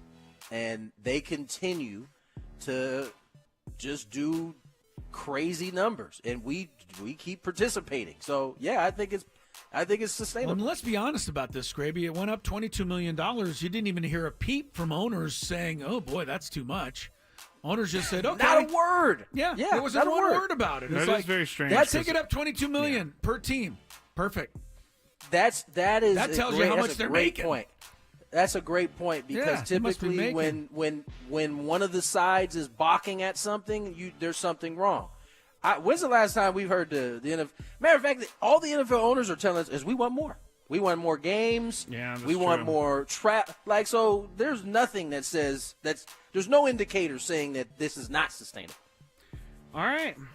I will move on from that one. Did we change your mind on that as well? No, I knew this was going to happen. Is it sustainable? I think I've said it a million times. The NFL could eat itself one day.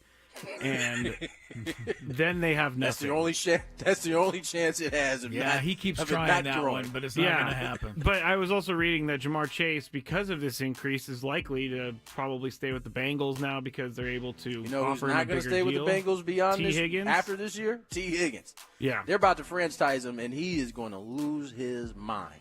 Yeah, because, I mean, T. Higgins, this is an interesting situation, but it just is terrible for him that he's got the best wide receiver in the league on the other side in Jamar Chase. So no, you know what's terrible for him is that they had however many people not show up to the vote when they could have maybe gotten rid of the franchise tag. Instead, they all signed up for another year of it. So, hey, this is part of what happens when you don't all collective bargain together. That's true. I would love to see if T. Higgins was a voter.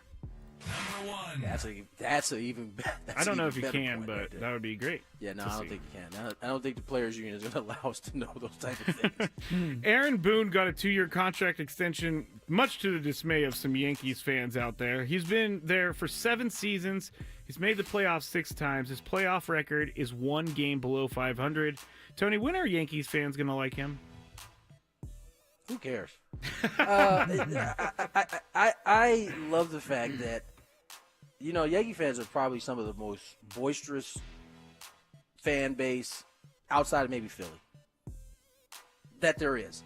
And I love the fact that their ownership was like, we don't care what you guys think. We're signing this guy to another 2 years. And, the numbers really back it up. I get that there was one point in the Yankee organization where they literally every year they felt like they should win a World Series. That has not been the case at the very least since 2000, right? You can make an argument that everything had to line up perfectly for them to win. When they did that, they did it, but it hasn't been. They got to lower the expectations of World Series or bust every year. That is not where the Yankees are at. I can name a few other teams right now that are in front of them in terms of that. So. I think this is a good signing. Booney has been terrific for them. He's gotten them to a World Series. They haven't quite been able to knock that door down, but there's a lot of teams with a lot of talent and great managers that haven't been able to knock that door down. Doesn't mean they should be fired. Who are you bringing in, by the way, if you do fire? That's the first question I always ask. Everybody is not – here's the other thing. New York is a unique spot because you have to be built to deal with what comes to that. And he's 1,000% built for it. Not everybody is.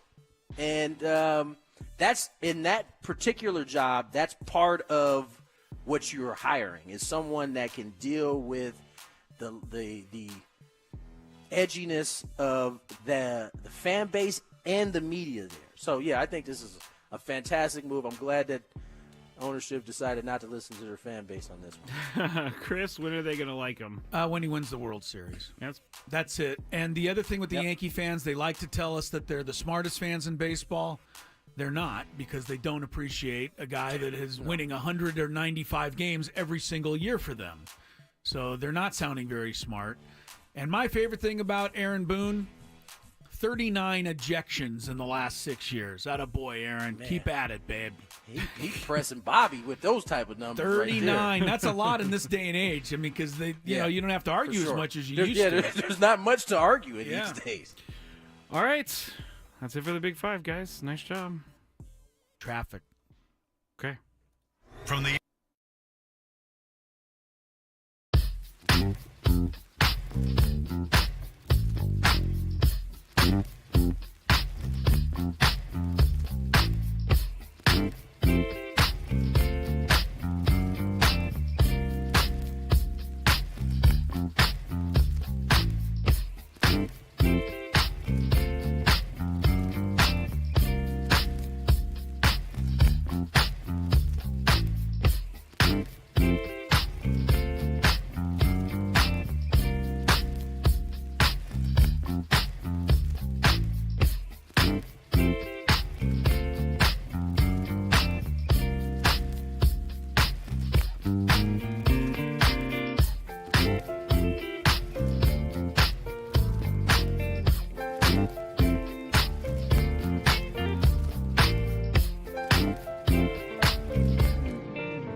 Thank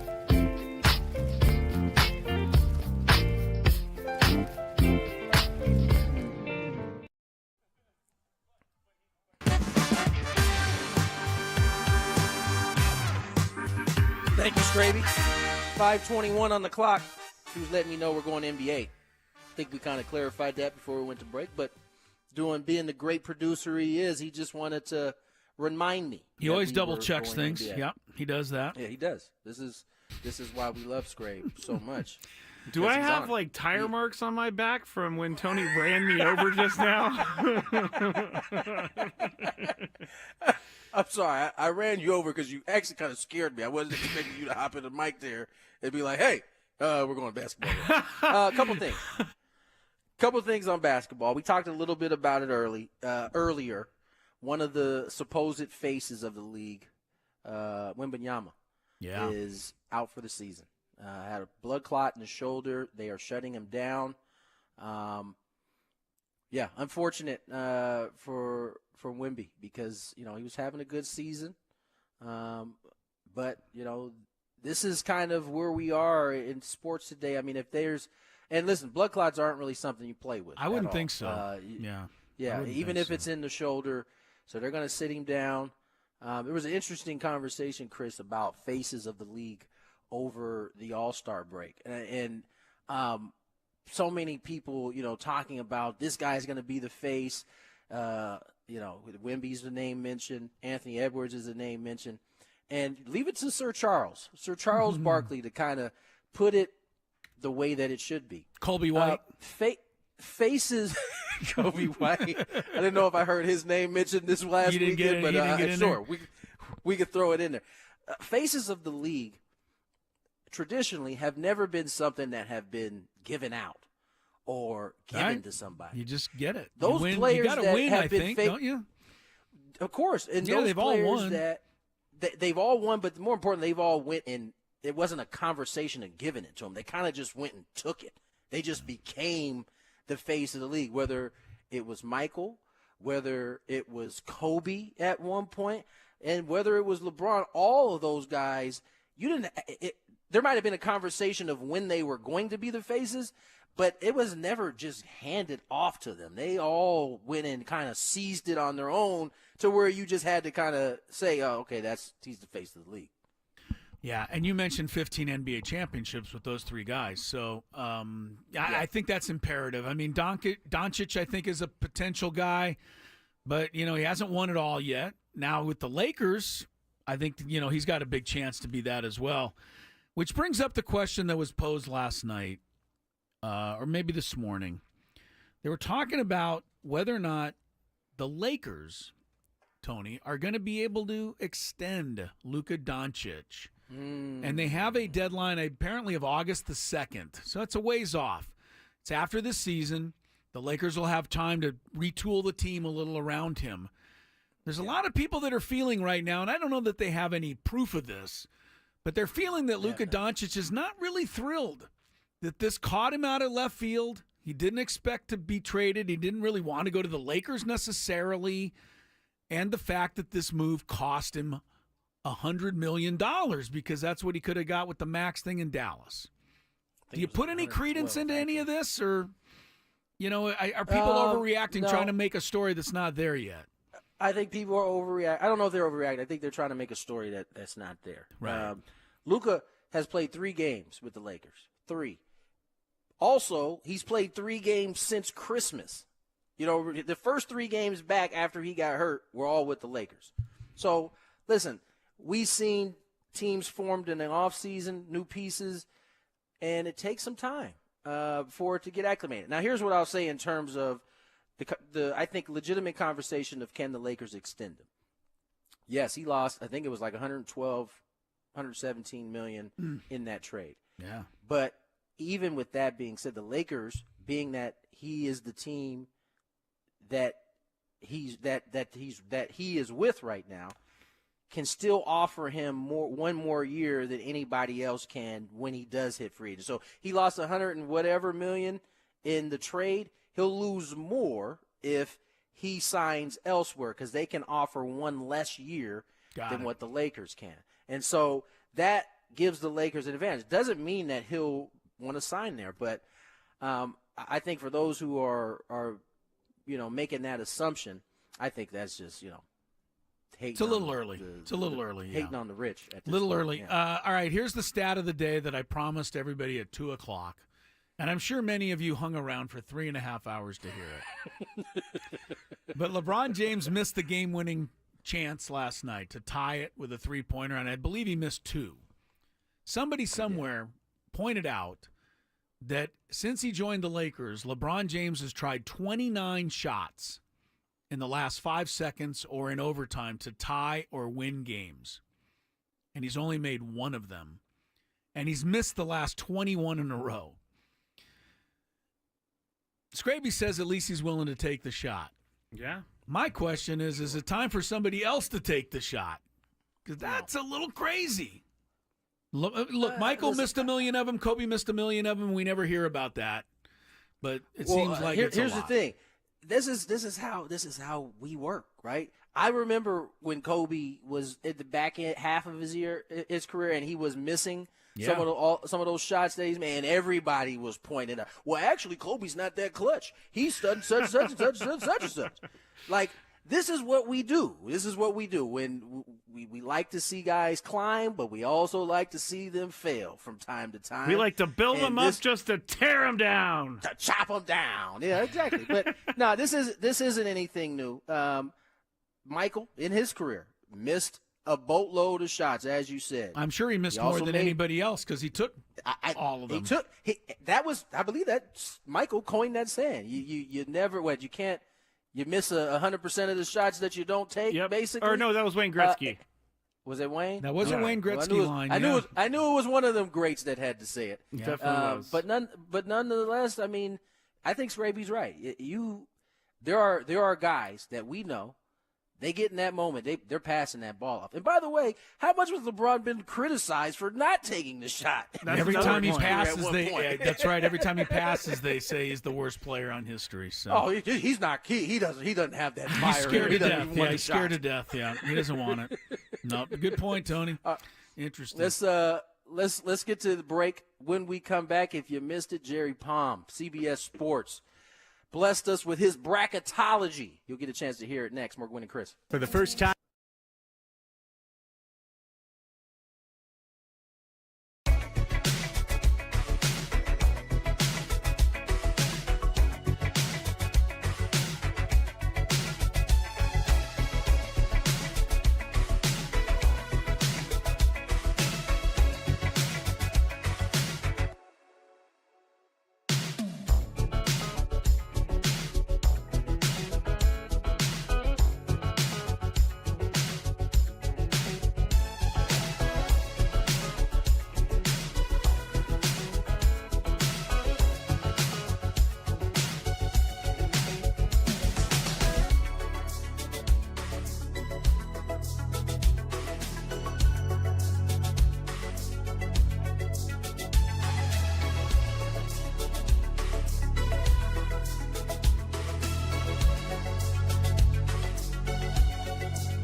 It's 5:35. You've waited long enough. Time to announce today's biggest fan, Nick Walker. Nick Walker of El Cajon. Nick, you're the winner today. You've got 10 minutes to call us back. Phone number is 833-288-0973. Nick Walker of El Cajon. If you do call us, you'll qualify for the grand prize. 20 tickets for you and your friends for a night out in our Odyssey Suite at a Padres game later this season. Remember, if you out there haven't registered yet, do it. Do it soon so you have a chance to get this great prize. 973thefansd.com/biggest fan to register. Nathan McKinnon. Anybody know who that is? He's a hockey player. He's a great hockey player. He plays for the Avalanche. He also plays for Team Canada, and he's scored here in the opening 5 minutes of the championship match to give Canada a 1-0 lead over the United States. Crisello, Tony Gwynn Jr., and Matt Skraby. I am surprised a little bit. Did you do that on your own, Chris? Do what? Fix the camera. I did. All by myself. Skraby wasn't even paying attention. He had no idea your camera. I knew. All right, so look at this, Tony. My T-shirt. For those of you on YouTube, car candy. Hold on, let me put you up. There we go. The Cars Candy O. Now it's a little bit of a risque. Man, that is racy for Chris Ello. I didn't even notice that. You didn't notice it. I've been wearing it all day, Scrabe. It's funny that you didn't notice it. I did. The Cars was my favorite music group from back in the day. And this was the album cover from their second album. It was called Candy O.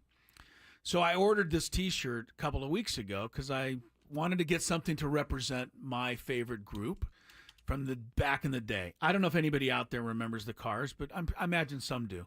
They were quite popular. I think many people remember the Cars. Okay. But anyway, the shirt came in, I think, last night. My wife said, "Oh, you got your shirt? Let's unwrap it and open." So I opened it up and showed it to her. Oh. She didn't celebrate. And I think it was because of the risque drawing. Let me put you back that up was on the album solo. cover. And you got like a woman on a couch who's laying down and like, oh, she's on a car hood. That makes sense. The car. Wait, who didn't celebrate? Loriello. Yeah. Oh yeah, no, I can definitely see her not celebrating that. She did not celebrate, but I went with the old. Wait, you thought? I went with the old. That was the album cover. You know, this isn't. You know. Did you think she was going to celebrate? Not once I saw it. No, not in my possession. Not in my possession. I thought, and I don't think she's too. Now that she's going to know that I wore it on, the show today, she's going to be like, "What are you doing? Don't wear that." Now that I see it, I don't. You're know. finding it to be a little. We much might have to for our blur younger out the audience. entire YouTube YouTube video. It's that risque.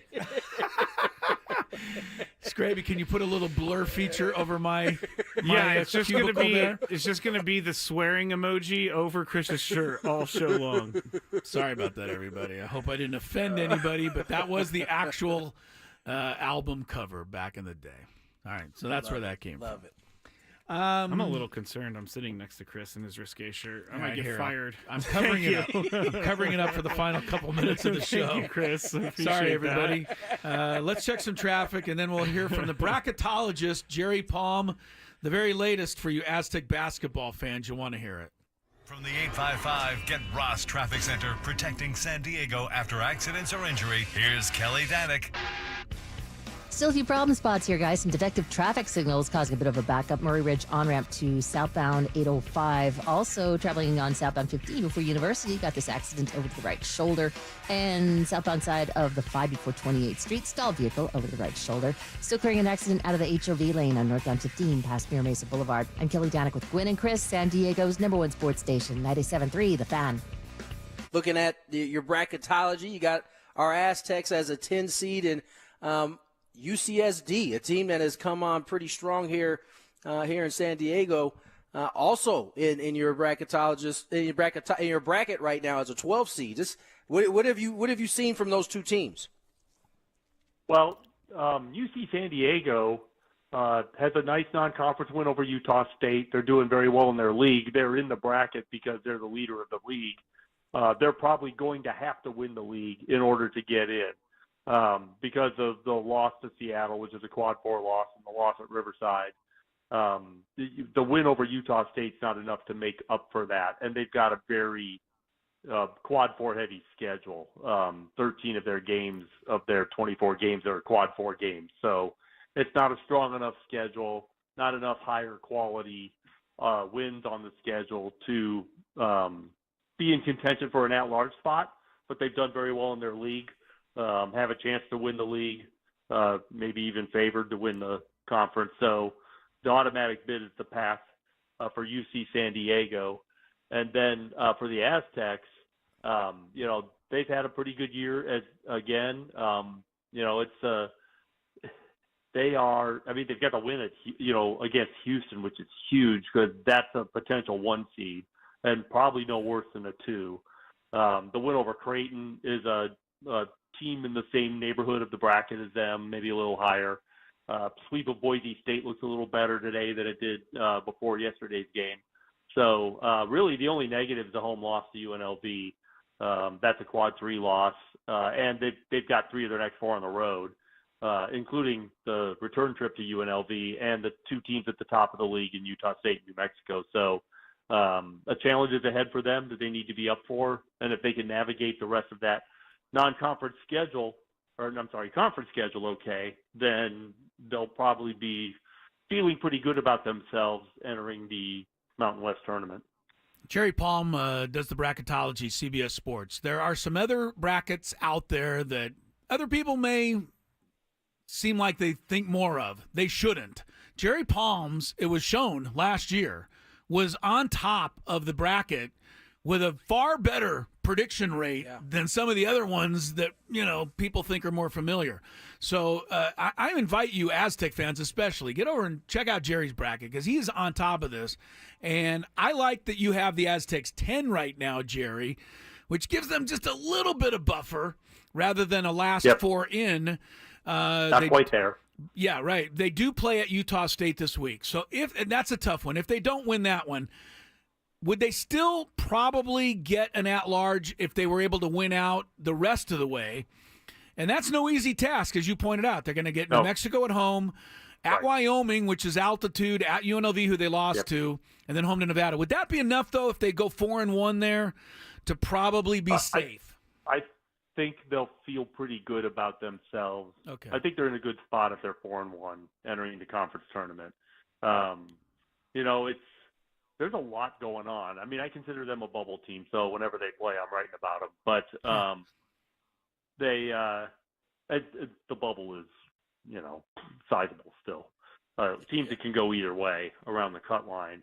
And there's like 5 SEC teams, in that neighborhood as well. I've got 2 in the first or the last 4 in, and another one in the first 4 out, and 2 others just above the first 4 in that are playing their way down. And those 5 teams have got some seriously backloaded schedules. I've got 13 SEC teams in the bracket. I think that number is going to be closer to 11. So the good news there is that it's a bit more of a cushion for San Diego State. They might have a couple fewer of those teams to compete with than they do right now.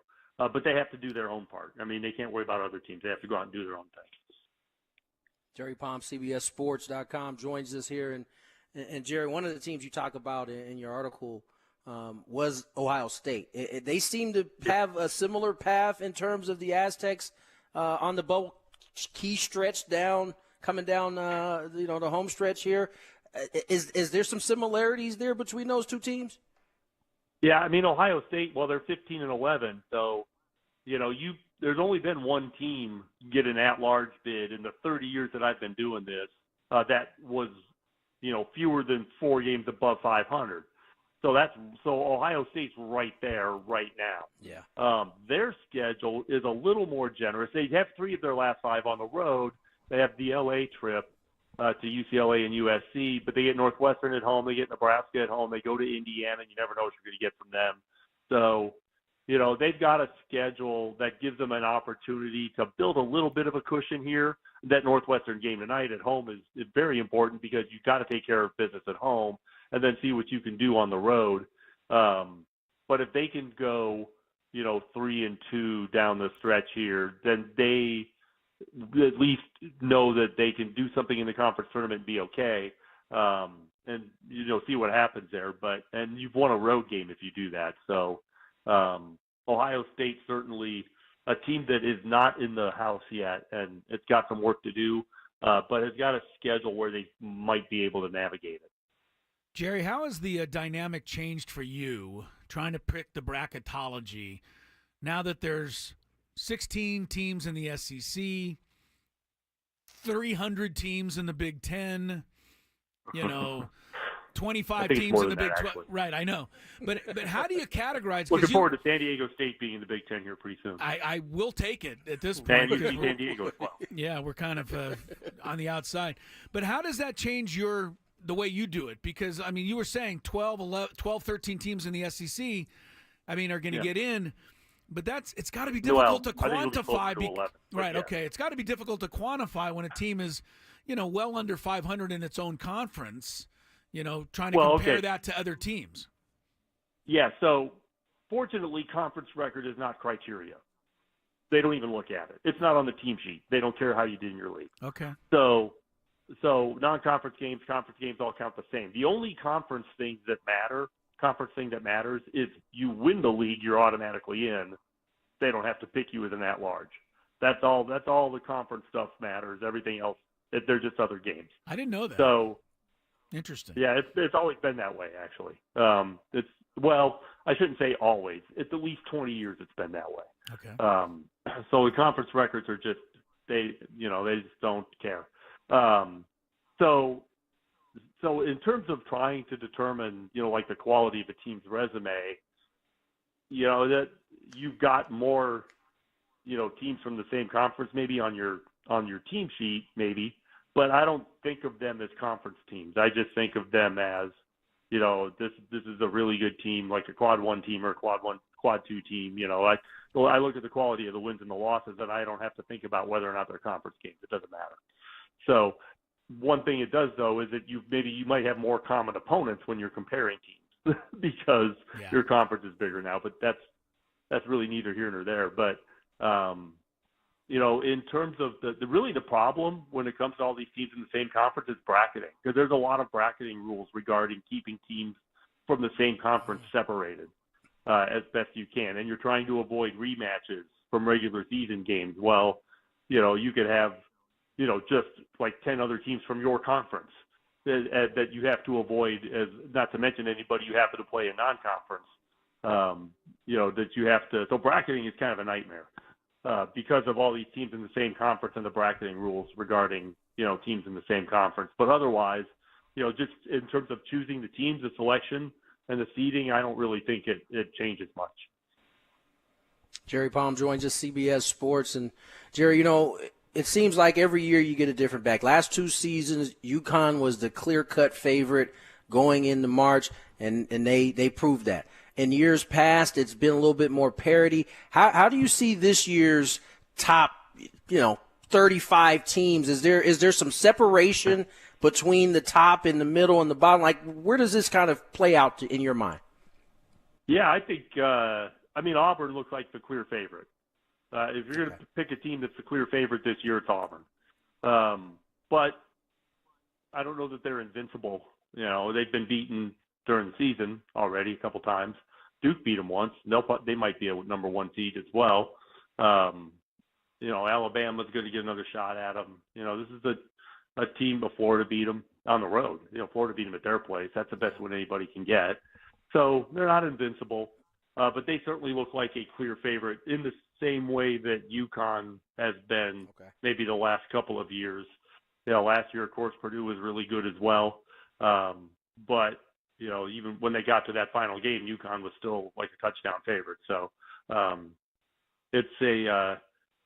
think it's Auburn. But then the top of the SEC, the committee gave us a bracket last weekend with 5 of the top 6 teams from the SEC. Yeah. So, I think it's going to be interesting for me to see how well this league actually does once they get into, NCAA tournament environment. I think the very best teams, Auburn, Alabama, Florida, A&M, Tennessee. I think those teams have a chance to do pretty well. I think, after that, anything could happen. For example, Missouri, who was 0-18 in the league last year, just beat Alabama last night. And they've had a great season. And was it Alabama they beat? No, it wasn't Alabama. But they beat somebody last night. Anyways, they're having a really good year and have won on the road. Like, they won at Florida. So, this is a team that is kind of flying under the radar that has shown, that they can step up and win some big games. So the